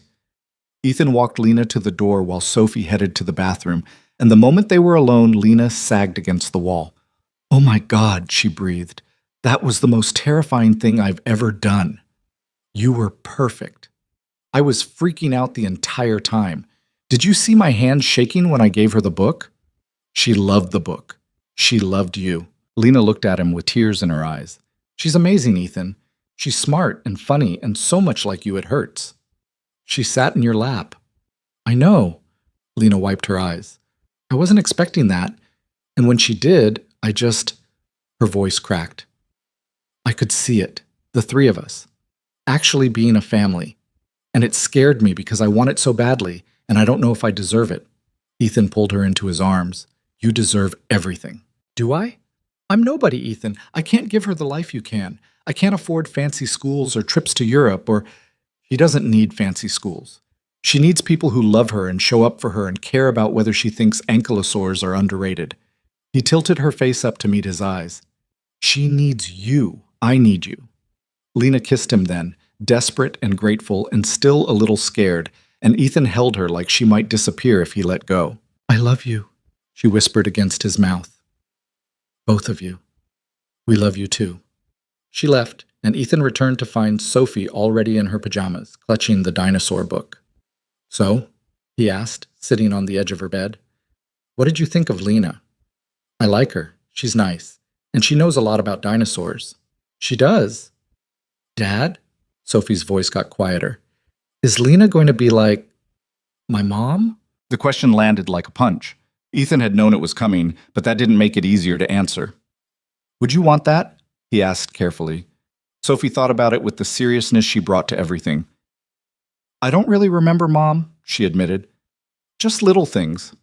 Her laugh, maybe, or the way she smelled, but not really her. That's okay, sweetheart. But I remember being sad. And I remember you being sad. For a really long time. She looked up at him. You're not sad anymore when Lena's here. No, I'm not. Then I think I'd like it if she was around more. Not as my mom, maybe. But as someone who's part of our family. Ethan's throat tightened. I think I'd like that too. Sophie nodded, satisfied, then opened her book. Can you read me the ankylosaur section before bed? Absolutely. He read to her about armored dinosaurs and Cretaceous ecosystems, and when she finally fell asleep with the book still open across her chest, he sat there for a long time, just watching her breathe. His phone buzzed. Lena, is she asleep? Just now. She likes you. A lot. I like her too. She's the best kid, Ethan. She asked if you were going to be part of our family. 3 dots appeared and disappeared several times. What did you say? I said, I hoped so. If that's what you want. It is. It's exactly what I want. But I'm still terrified I'll screw it up. Then we'll screw it up together and figure it out as we go. You make it sound so simple. It's not simple. But it's worth it. Yeah, it is. Ethan went to bed that night with a feeling he hadn't experienced in years. Not just happiness, but something deeper. Contentment. The sense that his life was finally moving in the right direction after years of just surviving. The Meridian project was still a disaster. The board was still angry. Money was still being lost. But somehow, those problems felt manageable now. Because he wasn't facing them alone anymore. He had Lana. He had Sophie. He had something worth protecting that wasn't just his company or his reputation. He had a family again, and he'd do whatever it took to keep it. Over the next 2 months, Lena became a permanent fixture in their lives. And Ethan watched his daughter bloom in ways he hadn't known were possible. Sophie, who'd been quiet and withdrawn for years, started talking more, laughing louder, asking questions about everything from why the sky changed colors to whether dinosaurs would have liked pizza. And Lena answered every single question with the same patience and genuine interest, never talking down to her, never dismissing her curiosity as childish nonsense. It was a Tuesday evening in late November when Sophie came running into the kitchen where Ethan was attempting to cook dinner. A generous description for what was actually him staring at a recipe on his phone while burning garlic. Dad, can Lena come to my school thing on Friday? Ethan looked up from the smoking pan. What school thing? The family art show, remember? I made a painting and everyone's supposed to bring their families to see it. He'd completely forgotten. Between the ongoing Meridian disaster and a new acquisition deal that had appeared out of nowhere, his brain was operating at about 60% capacity. Of course I remember, he lied. And yes, Lena can come if she's free. You should ask her yourself. Sophie was already pulling out his phone, video calling Lena with the casual comfort of a kid who'd completely accepted this person into her world. Lena's face appeared on the screen, slightly grainy from what was probably a terrible connection in her apartment. "Hey, Bug," she said, using the nickname that had appeared organically a few weeks ago. "What's up? Can you come to my art show on Friday? It's at school at 6, and we're showing our family paintings, and there's going to be cookies." "You had me at cookies. Of course I'll be there." "Yes!" Sophie did a little victory dance. "Dad, she said yes." "I heard. That's great, sweetheart." Sophie ran off to her room to continue whatever elaborate dinosaur scenario she'd been constructing, and Ethan took the phone from where she'd left it on the counter. "Hey," he said. "Hey, yourself. You're burning something." He looked down at the pan. "How did you—" "I can see smoke in the background. Step away from the stove, Ethan." He turned off the burner, admitting defeat. "I was trying to make pasta." "How is it possible to burn pasta?" "I have many hidden talents." She laughed, and even through the pixelated connection, it made him smile. "Want me to come over and save you from kitchen disaster? You just got home from work." "Yeah, and I'm eating cereal for dinner because I'm too tired to cook. At least if I come to you, I can pretend I'm being useful while eating your food." "Our food," he corrected. "When are you going to stop acting like you're a guest here?" "When it stops feeling slightly surreal that I'm dating a billionaire who lives in a penthouse and has a kitchen bigger than my entire apartment." "Lena, I'm kidding, mostly. I'll be there in 40 minutes. She showed up in 37 minutes carrying a grocery bag and looking exhausted but determined. "Move," she said, kissing him quickly before taking over the kitchen. "You're going to give Sophie food poisoning if I leave you unsupervised." He watched her work, comfortable and efficient in his space in a way that still surprised him. She'd started keeping spare clothes in his closet a few weeks ago. Her shampoo lived in his shower. Her books were scattered across his coffee table, bookmarks sticking out at random intervals. His penthouse, which had felt like a museum for years, beautiful and empty and cold, now felt like a home. "You're staring," Lena said without turning around. "I like watching you." "That's slightly creepy." "You like it," she smiled, despite herself. "Maybe I do." They ate dinner as a chaotic trio, Sophie talking nonstop about her painting, and her friend Madison, who'd gotten in trouble for putting glitter in another kid's hair, and whether penguins could be considered modern dinosaurs. After Sophie went to bed, Ethan and Lena collapsed on the couch together, her head on his shoulder, his arm around her waist. "She's getting attached," Lena said quietly. "Is that a bad thing?" "I don't know. What happens if we don't work out? She's already lost one mother. I don't want to be another person who leaves." "Then don't leave." "Ethan, it's not that simple." "Why not?" She sat up, pulling away slightly to look at him. "Because people keep staring at us. When we go out, when we're at school functions, everywhere. They see you and then they see me, and I can actually watch them doing the math, trying to figure out what someone like you is doing with someone like me.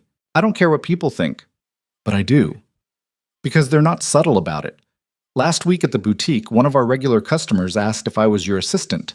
When I said girlfriend, she actually laughed, like it was a joke." Ethan's jaw tightened. "You didn't tell me that." "Because what were you going to do? Call her and explain that poor people can date rich people? That would just make it worse." "Lena, I'm not saying this to make you feel bad. I'm saying it because it's real, and we can't just pretend it doesn't exist." She ran her hands through her hair, frustrated. "Your world has expectations, Ethan, about who you should be with, how she should look and act, and what family she should come from. And I'm none of those things." "You're everything," he said firmly. "Everything that matters. To you. But what about everyone else? Your board, your investors, your business partners? What happens when they start questioning your judgment because you're with me?" "That won't happen." "You don't know that." She was right, and they both knew it. The whispers had already started. Daniel had mentioned them carefully a few weeks ago, warning Ethan that some board members were concerned about optics and appropriate associations. Ethan had shut it down immediately, but the fact remained: people were watching, judging, making assumptions. "Come to the charity gala with me next month," he said suddenly. Lena blinked. "What?" "The annual winter gala. It's the biggest event we do. All the major investors, business partners, press coverage. Come with me. As my date. Officially." "Ethan, that's insane." "Why?" "Because," she gestured helplessly, "because I don't belong at something like that. I don't have the right clothes. I don't know how to talk to those people. I'll say something wrong and embarrass you. You could never embarrass me." "You say that now. But wait until I'm standing next to women in designer gowns who actually know which fork to use. And I'm the girl from Queens wearing a dress from a discount store who can't tell the difference between champagne and Prosecco. I don't know the difference either. Yes, you do. You're just being nice. He took her hands, making her look at him. Lena, I don't want you to change. I don't want you to pretend to be someone you're not. I just want you beside me at an event that matters, so everyone can see that you matter to me, that we're real. This feels like a statement. It is a statement that I'm done hiding the best thing in my life because other people might have opinions about it. She looked at him for a long moment, and he could see the war happening behind her eyes. Fear and hope and the desperate desire to believe this could actually work. Okay, she said finally. I'll go. Yeah? Yeah. But I'm going to need help with the whole gala-appropriate outfit situation because I literally have no idea what that even means. Done. Whatever you need. Ethan, I can't afford Let me do this, please. Just this once. Let me take care of something without arguing about it. She studied his face, then nodded. Okay, but just this once. He kissed her, grateful and relieved and terrified because he knew what he was really asking. He wasn't just inviting her to an event. He was asking her to step fully into his world, to face the scrutiny and judgment and inevitable criticism that came with being connected to him. And she was saying yes anyway. The next few weeks passed in a blur of normal life punctuated by moments of unexpected happiness. Sophie's art show was a success. Her painting of their family featured Ethan, Sophie, and Lena standing with approximately 15 dinosaurs, which Lena declared was the best portrait she'd ever seen. Thanksgiving came and went, with Lena splitting time between her family in Queens and Ethan's quiet dinner with Sophie. The Meridian project finally stabilized, the redesign approved, construction scheduled to begin in January with only moderate financial bloodshed. Kyle sent Ethan a thank you card, actually handwritten, expressing gratitude for the second chance and promising not to waste it. Ethan tucked it in his desk drawer and tried not to think about all the people in his life who'd never gotten second chances, who'd been crushed by one mistake and never recovered. Then December arrived, and with it, the gala. Lena showed up at his penthouse the afternoon of the event looking simultaneously beautiful and terrified.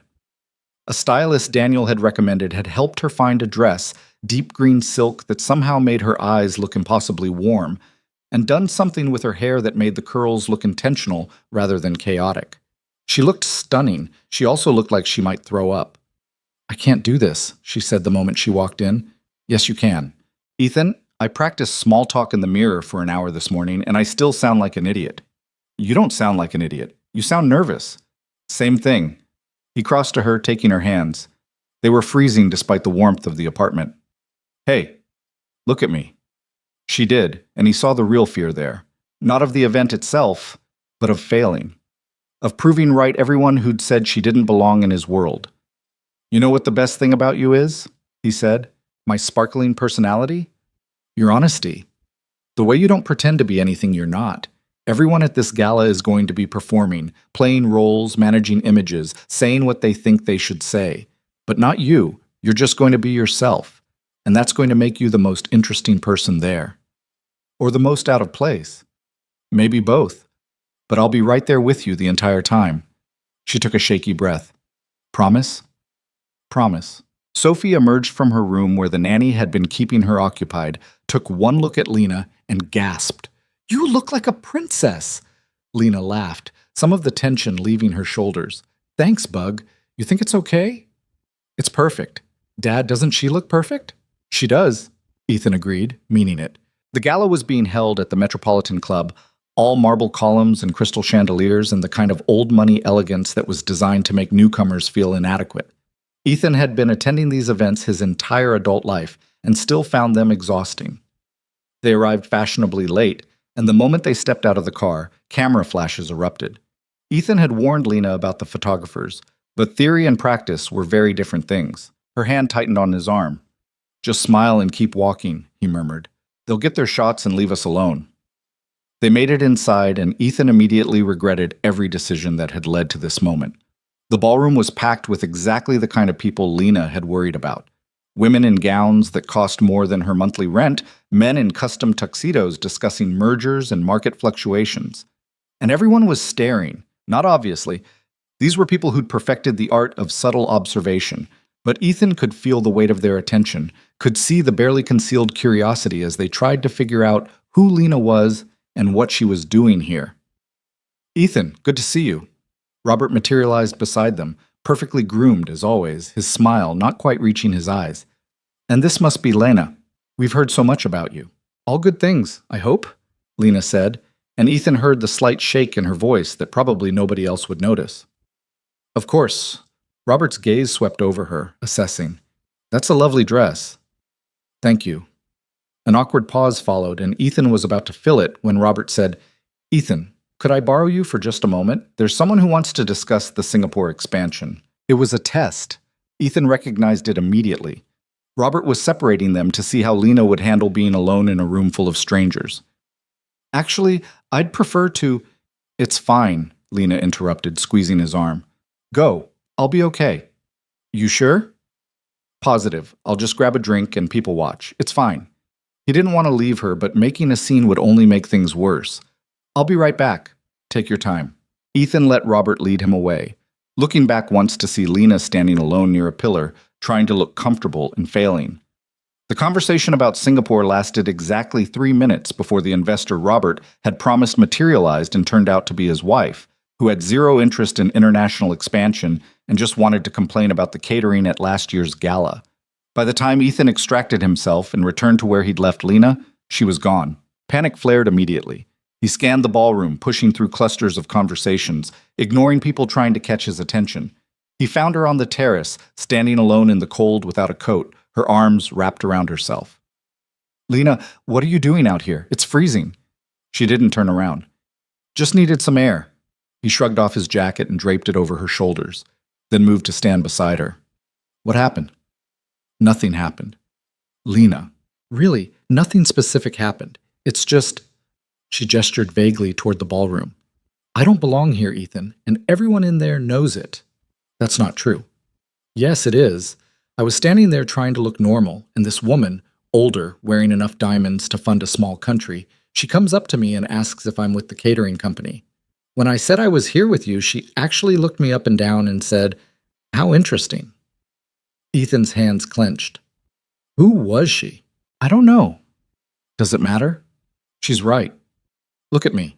I'm wearing a borrowed dress from a stylist I couldn't have afforded on my own, standing in a room full of people who belong here because they were born belonging, and I'm the charity case girlfriend who doesn't know which fork to use." "Stop it. Why?" "It's true. You can't fix class differences with good intentions, Ethan. This is your world. It's never going to be mine." "Then maybe my world is broken." She finally looked at him, surprised. "I'm serious," he continued. "You know what I see in there? People who've never worried about rent or medical bills or whether they can afford groceries. People who think their money makes them better than everyone else. People who've never done an honest day's work in their lives and judge others for struggling." He took her hands. "You're worth 10 of them, 100 of them. And if they can't see that, they're idiots." "You're biased." "Damn right I'm biased. I'm in love with you." Tears welled in her eyes. "This is so hard, Ethan. Harder than I thought it would be." "I know. I keep thinking about Sophie, about what happens when she gets older and her friends' parents start gossiping about her dad's girlfriend who came from nothing, about how that's going to affect her. Sophie doesn't care where you came from. She's 6. She doesn't understand how the world works yet, but she will. And when she does, she'll still love you. Because you show up for her every single day. Because you care about her dinosaur facts and help her with her homework and make her laugh. That matters more than any of this bullshit." Lena wiped her eyes, careful not to smudge the makeup the stylist had so carefully applied. "I want to believe that." "Then believe it." They stood together in the cold, the sounds of the gala muffled behind them, and Ethan made a decision. "Come on," he said, taking her hand. "Where are we going?" "Back inside. We're going to walk into that ballroom and we're going to dance and we're going to show everyone in there that I chose you. Not because you fit their idea of appropriate, but because you're real and honest and the best thing that's ever happened to me." "Ethan." "Basta. I'm done hiding the most important person in my life. I'm done letting other people's opinions dictate how I live, and I'm done watching you doubt yourself because some diamonds and Botox nightmare couldn't recognize quality when she saw it." Despite everything, Lena laughed. Diamonds and Botox nightmare? Too much? Just enough. He led her back inside, and before she could talk herself out of it, pulled her onto the dance floor. A string quartet was playing something classical and pretentious, and Ethan had never been more grateful for all the cotillion lessons his mother had forced on him as a teenager. I don't know how to dance like this, Lena whispered. Just follow my lead. And if I step on your feet, pretend it was intentional. She smiled, and they moved together slowly, and Ethan was acutely aware of every eye in the room tracking their movement. Let them stare. Let them judge. Let them whisper about the billionaire and the girl from Queens who didn't match their expectations. He didn't care anymore. What he cared about was the woman in his arms, who was brave enough to walk into a room that didn't want her and stay anyway, who loved his daughter like she was her own, who saw him, really saw him, past the money and the reputation and the carefully constructed image. Thank you, Lena said quietly.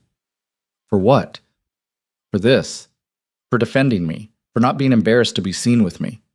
I could never be embarrassed. I'm proud to be with you. She rested her head against his shoulder, and they finished the dance in comfortable silence. When the song ended, Daniel appeared with Maya, Lena's friend who'd started this whole mess by setting up that first blind date. You two look good together, Maya said, hugging Lena. I'm taking full credit, by the way.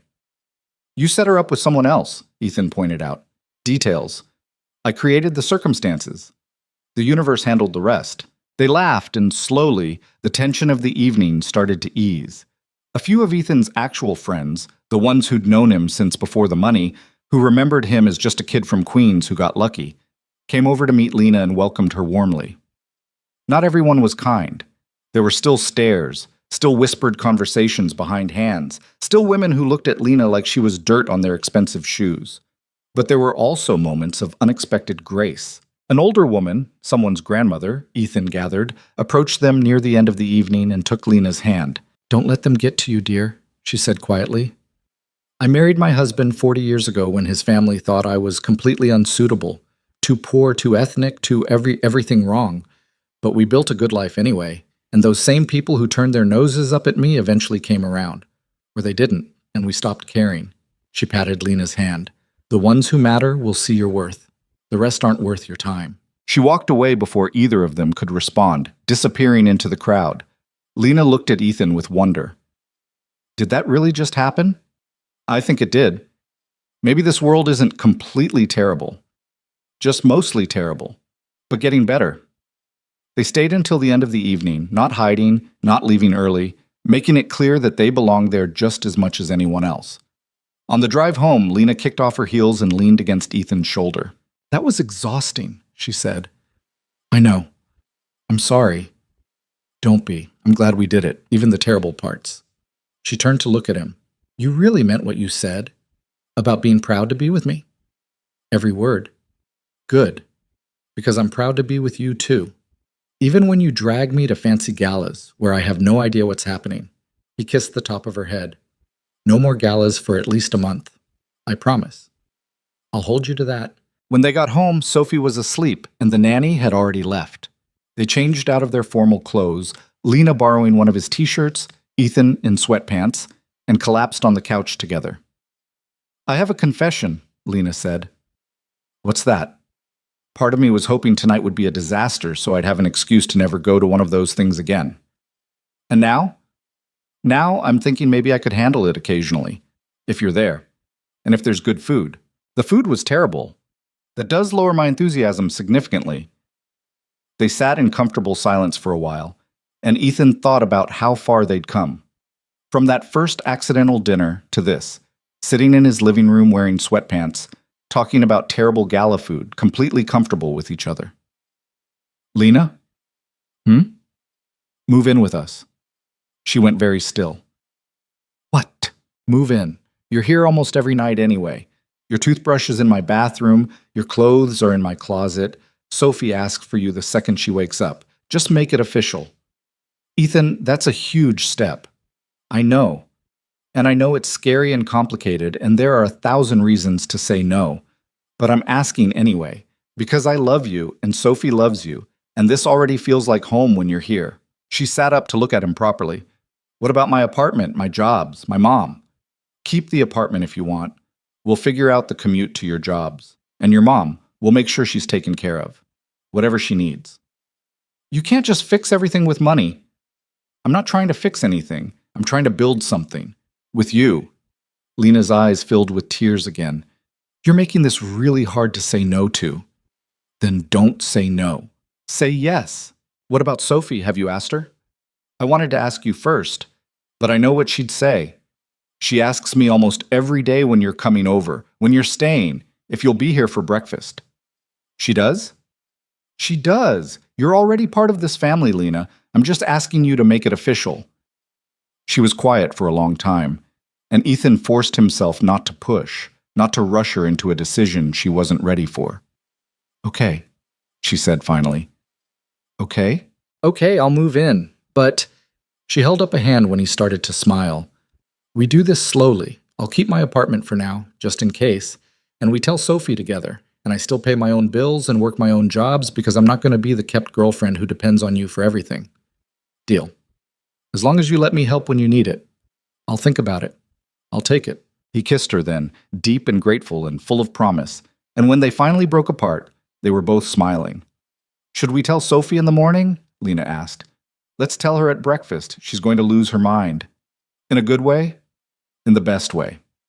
They went to bed, their bed now, officially, and Ethan lay awake for a long time just watching Lena sleep beside him, her hair a mess on the pillow, her breathing soft and even. 6 months ago, he'd been ready to cancel a blind date, ready to spend another evening alone in his empty penthouse, convincing himself that loneliness was just the price of success.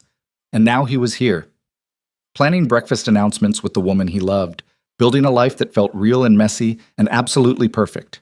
The world outside might not understand them, might judge and gossip and question what they saw in each other.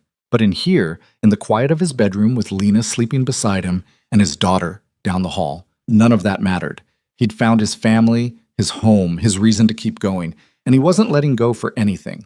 Sophie's reaction to Lena moving in was exactly what Ethan had predicted, pure, unfiltered joy, followed by approximately 40 questions about logistics that neither adult had fully thought through. So you'll be here every morning? Sophie asked, syrup dripping from her fork as she processed the news over Saturday pancakes. Every morning, Lena confirmed. And every night? Every night. And you'll help me with my science project about volcanoes? Absolutely.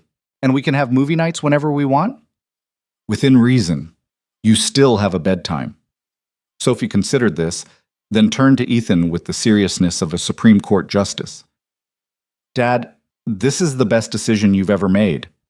I agree, he said, catching Lena's eye across the table. What Sophie didn't see, what Ethan was carefully not mentioning, was how complicated the actual logistics were turning out to be. Lena had been slowly moving her things over for 2 weeks now, and the process had revealed just how different their lives really were. Her entire apartment could have fit inside his living room. Everything she owned, clothes, books, kitchen supplies, the battered furniture she'd collected over years of thrift store visits, barely filled a corner of his massive penthouse. And watching her unpack had been like watching someone trying to transplant a small, hardy plant into soil that was too rich, too foreign, too everything. I don't know where half this stuff goes, she'd said the previous evening, standing in his walk-in closet that was bigger than her old bedroom. You have a section labeled Casual Friday Shirts. Who organizes their closet like that? Someone who has too many clothes and too much time, he'd offered. You have a tie rack. An actual rack. For ties. There are at least 40 ties here. 37, actually. She'd stared at him. That doesn't make it better. But she was trying. Every morning she'd wake up in his bed, their bed, and look slightly surprised to be there, like her brain still hadn't fully accepted this as reality. She kept her old apartment for now, still paying rent she could barely afford because letting it go felt like burning a bridge she might need to cross back over. Ethan understood. Fear didn't disappear just because you made a commitment.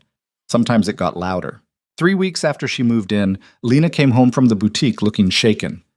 Patricia fired me, she said, dropping her purse on the counter. Ethan looked up from his laptop. What? Why? Apparently I've been distracted lately. My personal life is affecting my work performance. Lena's voice dripped sarcasm on those last words. What she actually means is that she's sick of me dating you and getting attention she thinks I don't deserve. That's wrongful termination. We can fight it. With what? A lawyer I can't afford? Ethan, I'm a retail employee. I'm replaceable. Fighting it would cost more than I'd ever win back. She sank onto the couch, suddenly exhausted. And honestly, I hated that job anyway. Patricia was a nightmare, the hours were terrible, and I was getting paid barely above minimum wage to kiss rich people's asses all day. Then maybe it's a blessing in disguise. Easy for you to say. You're not the one who just lost half their income. The words came out sharper than she probably meant them, and Ethan saw her wince immediately. I'm sorry, she said. That was unfair. No, you're right. I don't know what it's like to need a job that treats you like garbage just to pay rent. He closed his laptop. But you don't need to keep the data entry job either. You could take some time, figure out what you actually want to do. I can't just quit, Ethan. I have bills, my mom's medical expenses, Tommy's tuition. I could help with those. No. Lena, no. She stood up, agitated. We've talked about this. I'm not going to become the woman who lets her rich boyfriend pay for everything. That's not who I am. I'm not asking you to be someone else. I'm offering to help someone I love who's struggling. And what happens when we fight? When things get hard? Then I'm not just your girlfriend who's upset. I'm the woman living in your apartment, dependent on your money, with no way to leave if I wanted to. She shook her head. I need to be able to take care of myself. That's not negotiable. Ethan recognized the fear beneath the stubbornness. He'd seen it before, in the way she still kept her apartment, still insisted on paying for things she could barely afford, still treated his money like it was contaminated. Okay, he said. No help with bills unless you ask for it, but at least let me help you find a job you don't hate. I know people. I could make some calls, and then everyone will say I only got hired because of who I'm dating. Does it matter why you get hired if you're good at the job? She looked at him like he'd suggested something obscene. Yes, Ethan, it matters. I've spent my entire life being invisible, being dismissed, being treated like I don't matter. I'm not going to build a career on your connections and spend the rest of my life wondering if I actually earned anything or if it was all just handed to me because of who I'm sleeping with. The conversation ended there, both of them frustrated and talking past each other, and Ethan realized that money, the thing he'd never had to worry about, was going to be the thing that broke them if they weren't careful. That night, Sophie asked why Lena seemed sad. She's just having a hard day, sweetheart, Ethan said, tucking her in. Because she lost her job? He should have known Sophie had overheard. The penthouse was big, but sound carried, and his daughter had a habit of appearing silently in doorways.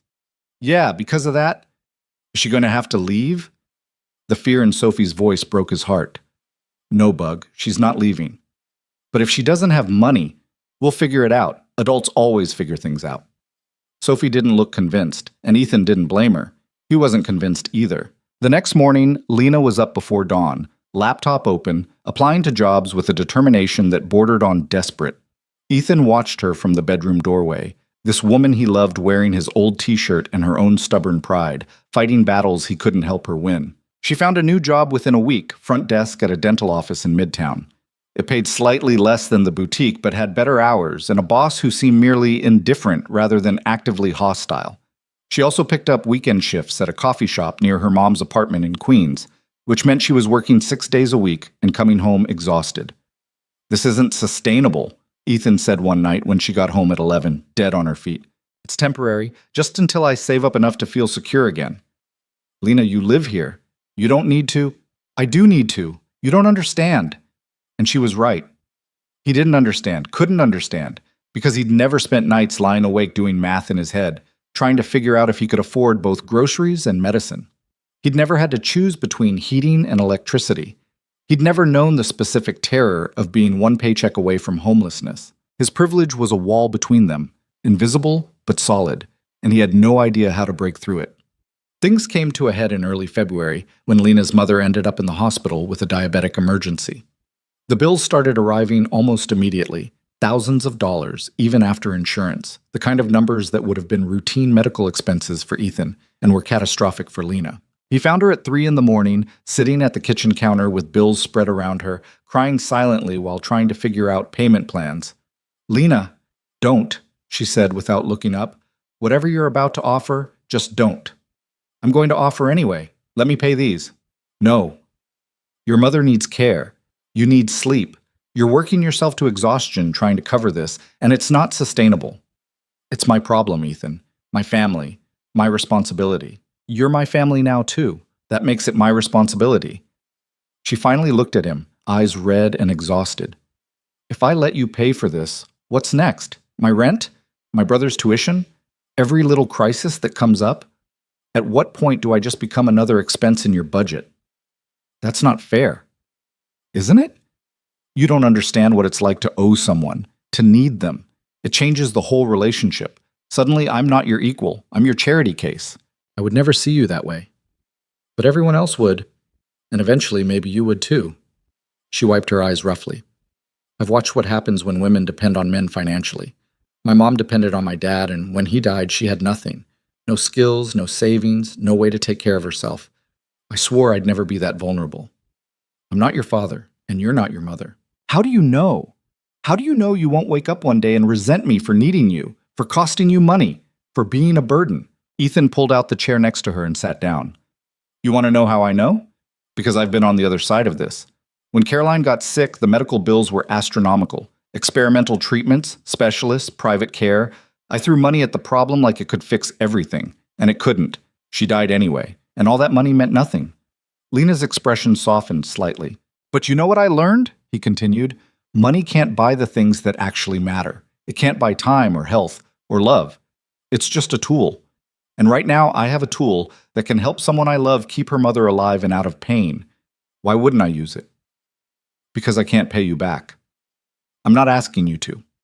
I'm asking you to let me help carry some of the weight you've been carrying alone for too long. She was quiet for a long moment, staring at the bills. What if we don't work out? What if 6 months from now we realize this was a mistake and then I owe you? You don't owe me anything. Not now, not ever. Whether we're together for 6 months or 60 years, that doesn't change. He took her hand. I love you. Your mother's health crisis doesn't come with a relationship contract. Tears spilled down her cheeks again. I hate this. I hate needing help. I hate not being able to fix my own problems. I know, but maybe that's something we both need to work on. You need to learn to accept help. And I need to learn to offer it without making you feel small. She looked at their joined hands, and Ethan could see the war happening behind her eyes. Pride versus pragmatism. Independence versus exhaustion. Okay, she said finally, so quietly he almost missed it. You can help with the medical bills, but I'm paying you back. Eventually, even if it takes years. Deal. Though I'm not holding you to that. I'm holding me to it. He paid off her mother's medical bills the next day. A phone call and a wire transfer that took less time than Lena had spent agonizing over payment plans. And watching her relief was worth every penny, even though she still looked uncomfortable accepting it. Thank you, she said that night. I mean it. I know I'm difficult about this stuff, but thank you. You're not difficult. You're proud. There's a difference. Is there? Because from where I'm sitting, it feels like the same thing. Pride is wanting to stand on your own. Difficult is refusing help you need out of spite. You're the former, not the latter. She smiled slightly. You always know what to say. Not always, but I'm learning. Something shifted after that. Not immediately, and not completely. Lena still insisted on working her jobs, still kept her apartment, still maintained the careful independence she'd built her entire adult life. But she started letting Ethan in more.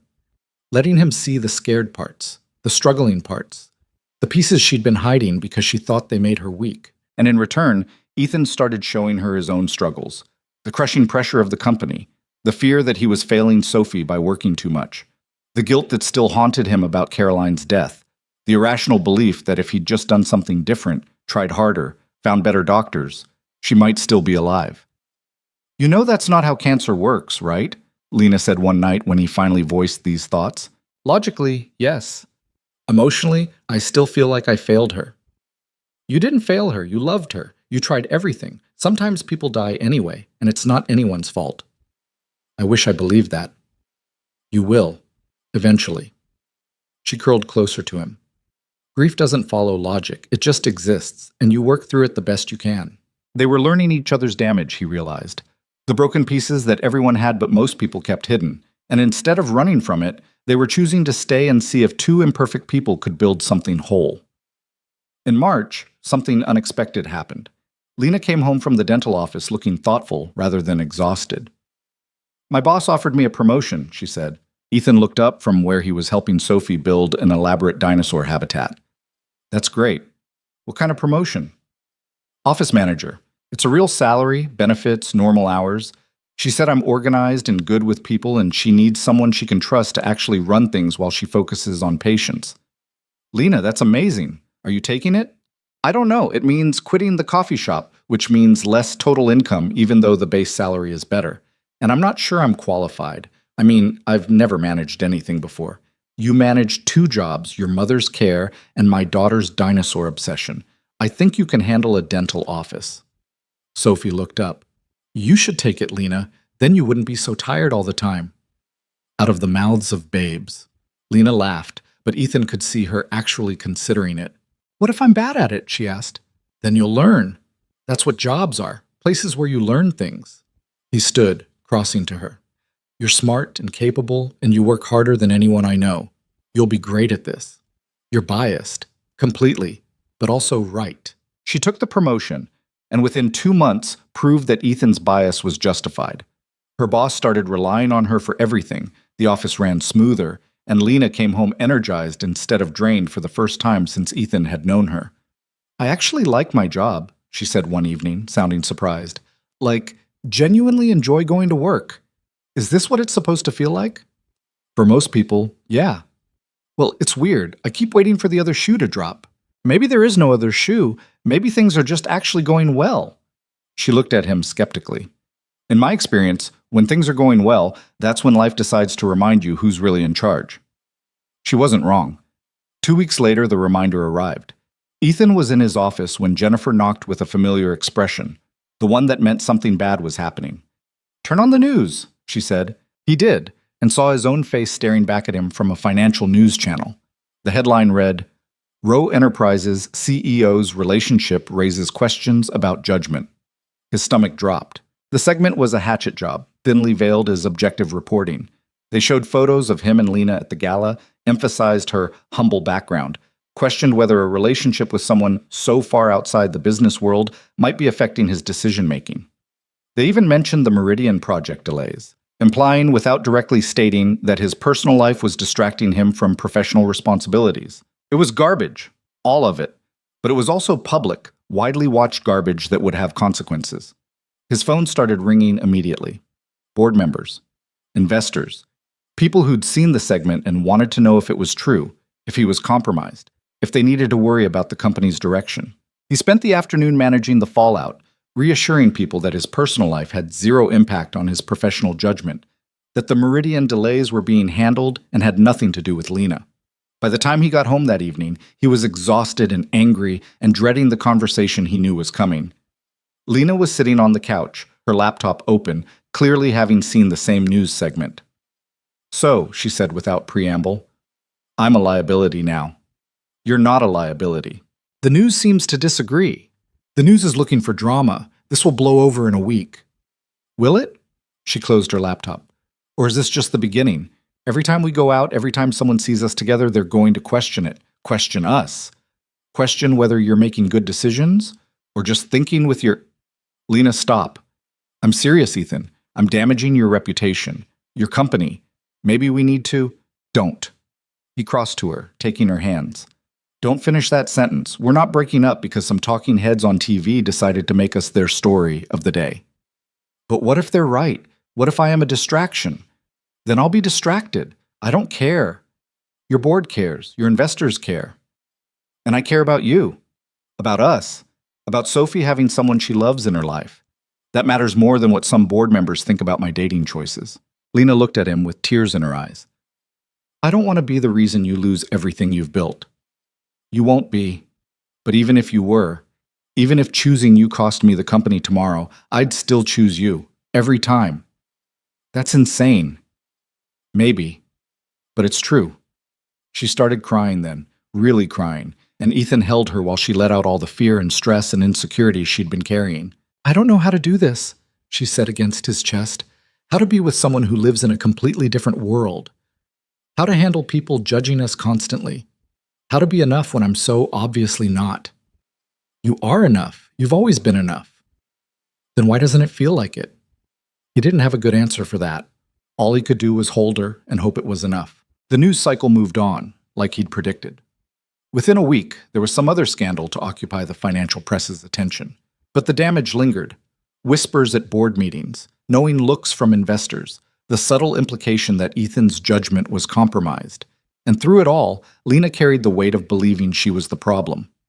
It came to a head in late April, at Sophie's school during a parent-teacher conference that Lena had offered to attend with Ethan.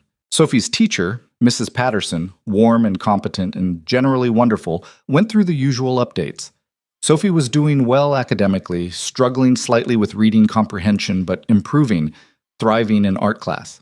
Then, as they were wrapping up, she added, "And I have to say, Sophie seems so much happier lately. She talks about Lena all the time.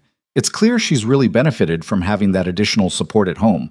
It was meant as a compliment, but the woman standing behind them in line for her own conference, a mother Ethan vaguely recognized from school events, decided to share her thoughts.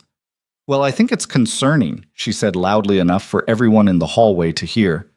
"A child getting attached to her father's girlfriend when they're not even married. What happens when it doesn't work out? Poor Sophie will be devastated. Again." The hallway went quiet.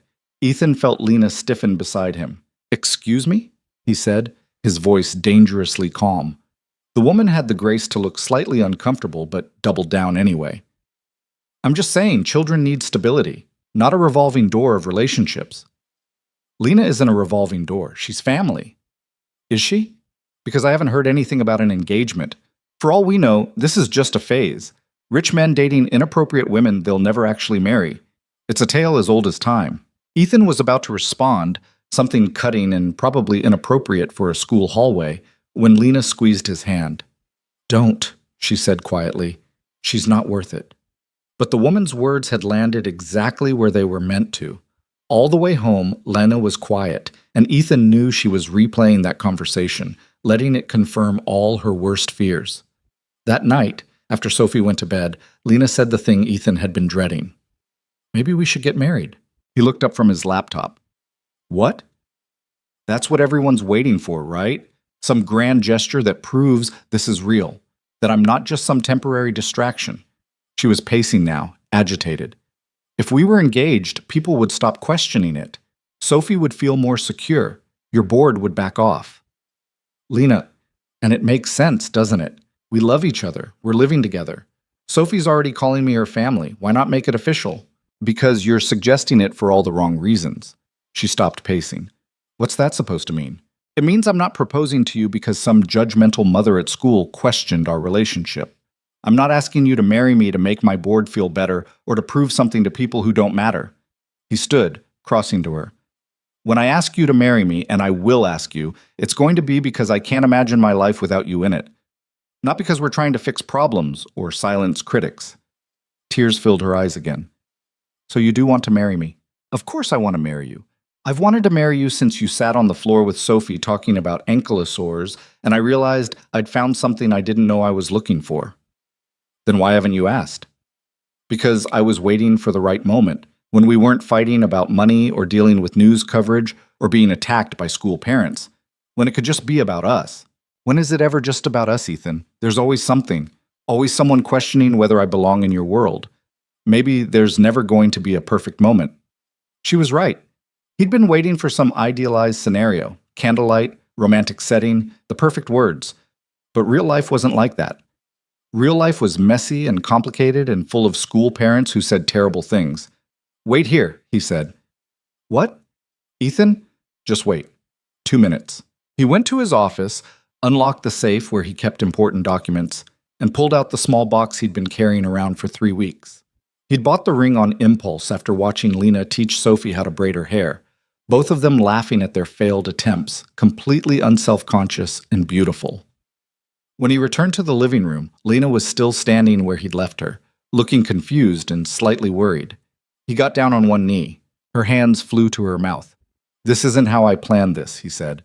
"I was going to take you back to that cafe where we had our first real conversation. Or maybe to Donardo's, since that's where you first told me you loved me. Somewhere meaningful and romantic and perfect." "Ethan, but you're right. There's never going to be a perfect moment. There's just life, messy and complicated and full of people who don't understand us. And I don't want to wait anymore. I don't want to spend another day not being able to call you my fiancée, my wife, my partner in all of this.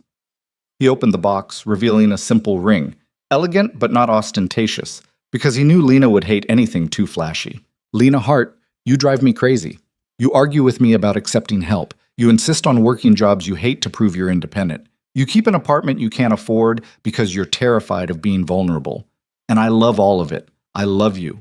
Your stubbornness, your pride, your ridiculous conviction that you're somehow not good enough when you're the best person I know. She was crying now, tears streaming down her face. You make Sophie happier than I've seen her in years. You make me want to be a better person. You see past all the money and the reputation and the polished image to the lonely, scared guy underneath who just wants to do right by the people he loves. He took a breath. So will you marry me? Not because it'll make the gossip stop, or because some school parent thinks you should, but because I love you and I want to spend the rest of my life proving it? Yes, she said, the word coming out choked and watery. Yes, of course, yes. He slipped the ring on her finger. It fit perfectly, thank God. And then she was pulling him to his feet and kissing him and crying and laughing all at once. I can't believe you just proposed in sweatpants, she said when they finally broke apart. You're wearing my old NYU t-shirt. I think we're even. Fair point. She looked at the ring on her finger, turning it to catch the light. It's beautiful and not ridiculously expensive, right? Because if this costs more than... Lena, we're engaged. Can you please just enjoy the moment without worrying about the price tag? Sorry. Old habits. She wiped her eyes. We're getting married. We're getting married. Sophie's going to lose her mind. In the best way.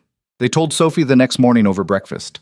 Her shriek of joy was loud enough that Ethan briefly worried about complaints from neighbors 3 floors down. Does this mean Lena's going to be my mom? Sophie asked, bouncing in her chair. Ethan and Lena exchanged glances. They'd talked about this, how to handle the delicate navigation of Lena's role in Sophie's life. I can't replace your mom, Lena said gently. Nobody can. But I can be someone who loves you and takes care of you and is always going to be here for you, if that's okay. Sophie thought about it with her characteristic seriousness. Can I call you Mom if I want to? Lena's eyes filled with tears. If you want to, yes. Okay? I want to. Sophie took a bite of her cereal, completely matter-of-fact. When's the wedding? Can I wear a princess dress? Can we have dinosaur decorations? The wedding planning became Sophie's new obsession. She had opinions about everything. Flowers, purple and green, obviously.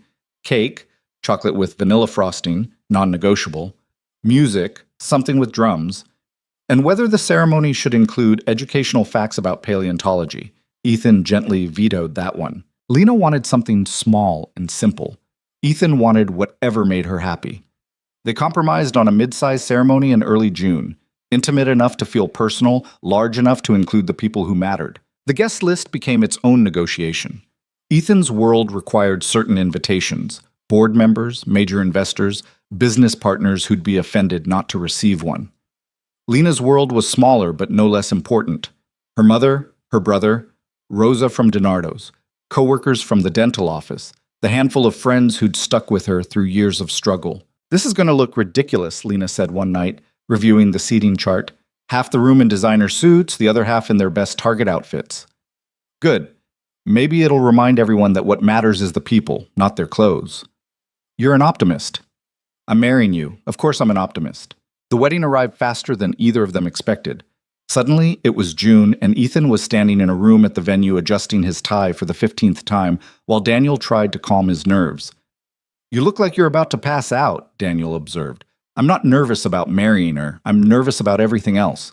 The ceremony, the reception, all those people watching and judging. Yo, bam, mboshimamam. Ethan, nobody's judging. They're celebrating. And if they are judging, who cares?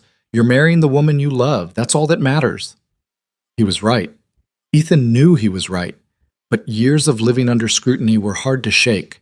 Then the music started, and Sophie came down the aisle in her purple dress throwing flower petals with the seriousness of someone performing surgery, and Ethan felt himself relax slightly. And then Lena appeared. She wore a simple dress, cream-colored, elegant, without being ostentatious, exactly right for who she was. Her hair was down in soft curls, her makeup minimal, her smile nervous and genuine and absolutely radiant. She was the most beautiful thing Ethan had ever seen. She walked down the aisle alone. Her father was gone, her brother offering, but Lena choosing to make the walk herself. And when she reached him, she whispered, "Hi." "Hi yourself." "I'm terrified." "Me too." "Good. At least we're doing this together." The ceremony was short and personal. No religious elements, just carefully chosen words about love and commitment and choosing each other every day, even when it was hard. Sophie stood between them, holding both their hands, and when the officiant asked if anyone objected, she said loudly, "If anyone objects, they have to fight me first." The audience laughed, the tension broke, and suddenly it was just them, Ethan and Lena and Sophie, making promises to each other while everyone else faded into background noise. "I do," Lena said when it was her turn. "I do," Ethan echoed, and just like that, they were married. The reception was exactly the mix Lena had predicted. Designer suits and Target dresses, champagne and beer, catered fancy food and Donardo's lasagna that Rosa had insisted on providing. It shouldn't have worked, but somehow it did. Ethan danced with his new wife while Sophie danced circles around them, and he watched their two worlds collide in ways that were messy and imperfect and absolutely right. Robert approached during a quiet moment, looking uncomfortable. "I owe you an apology," he said. Ethan raised an eyebrow. "For?" "For questioning your judgment, for suggesting Lena was a distraction. I was wrong.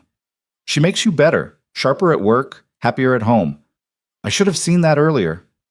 She does make me better. Thanks for noticing. For what it's worth, she's good for Sophie, too. That kid's a different person than she was a year ago." Ethan looked across the room where Lena was talking to his aunt, Sophie hanging off her arm, both of them laughing at something. "Yeah, she is." The evening wound down eventually. Guests left, carrying party favors Sophie had insisted include dinosaur stickers. The venue staff started cleaning up, and Ethan found himself alone with his wife, on the terrace overlooking the city. "We did it," Lena said, leaning against the railing. "We did. I kept waiting for something to go wrong, for someone to object, or for me to trip walking down the aisle, or for the universe to remind me that people like me don't get happy endings. And nothing went wrong. It was perfect. Messy and chaotic, and way more people than I wanted, but perfect." She turned to look at him. "I'm your wife." "You are." "That's terrifying." "Also thrilling?" "Also thrilling," she admitted. She looked down at her ring. She'd insisted on a simple band to match the engagement ring, nothing elaborate. "A year ago, I was working 2 jobs I hated, living in an apartment with broken heat, convinced I'd spend the rest of my life alone just trying to survive. And now? Now I'm married to a billionaire, living in a penthouse, stepmother to an amazing kid who thinks dinosaurs should be involved in all major life events." She shook her head. "It's absurd. My life is absurd." "Good absurd or bad absurd?" "The best kind of absurd." She took his hand. "I was so scared at the beginning. Scared I wasn't good enough. Scared I didn't belong. Scared you'd wake up one day and realize you'd made a mistake. And now? Now I'm still scared sometimes. But I also know that you see me, really see me, and you chose me anyway. Not despite where I came from, but including it. All the messy, complicated, imperfect parts." Ethan pulled her close. "You know what I learned from all this?" "What?" "That the person who can change your life isn't always some perfect match from your own world. Sometimes it's the quiet soul from your past who sees through all your carefully constructed walls and reminds you what actually matters." "Is that your way of saying you're glad you didn't cancel that first dinner?" "I'm saying I almost missed the most important thing in my life because I was too tired and too convinced nothing would change. And if I had canceled, if I'd just given in to exhaustion and stayed home that night, none of this would exist." Lena was quiet for a moment. "Do you think we were lucky? Or do you think we would have found each other eventually?" "I think we were lucky that we both said yes to something we didn't want. Lucky that we stayed when we could have left. Lucky that we kept choosing each other even when it was hard." He kissed her forehead. "But I also think that if you're meant to find someone, you find them. Maybe not that night, maybe not that way, but eventually. That's very romantic for someone who claims to be practical." "You make me romantic. It's annoying." She laughed, and the sound carried across the terrace into the night. Inside, they could hear Sophie talking to one of the catering staff about Cretaceous period climate change. Their daughter, because she was theirs now, legally and emotionally, completely in her element, completely herself. "Thank you," Lena said quietly. "For what?" "For seeing me, for loving me, for giving me a family when I'd convinced myself I didn't deserve one." She wiped her eyes. "For being stubborn enough not to give up even when I was being impossible." "You weren't impossible. You were scared. There's a difference." "Still." "Thank you." They went back inside to collect Sophie, who was starting to fade, despite her protests that she wasn't tired at all. Ethan carried her to the car while she sleepily explained something about pterodactyl wing structure to Lena. At home, their home, they tucked Sophie into bed together. "Best day ever," Sophie mumbled, already half asleep. "Yeah, Bug, it was," Lena agreed, kissing her forehead. Alone in their bedroom, Ethan and Lena changed out of their wedding clothes and into comfortable pajamas, both too keyed up to sleep. "So this is it," Lena said, curling up against him. "The rest of our lives starts now." Scared, terrified, but also excited. Is that normal? I think that's exactly what it's supposed to feel like. They lay in comfortable silence, and Ethan thought about the journey that had brought them here. From that first accidental dinner to this moment, married and building a life together despite every reason it shouldn't work. The world outside would keep judging, keep questioning, keep waiting for them to fail in ways that confirmed all their assumptions about class and money and who belonged with whom. But in here, in the quiet of their bedroom with his wife in his arms and his daughter sleeping down the hall, none of that mattered.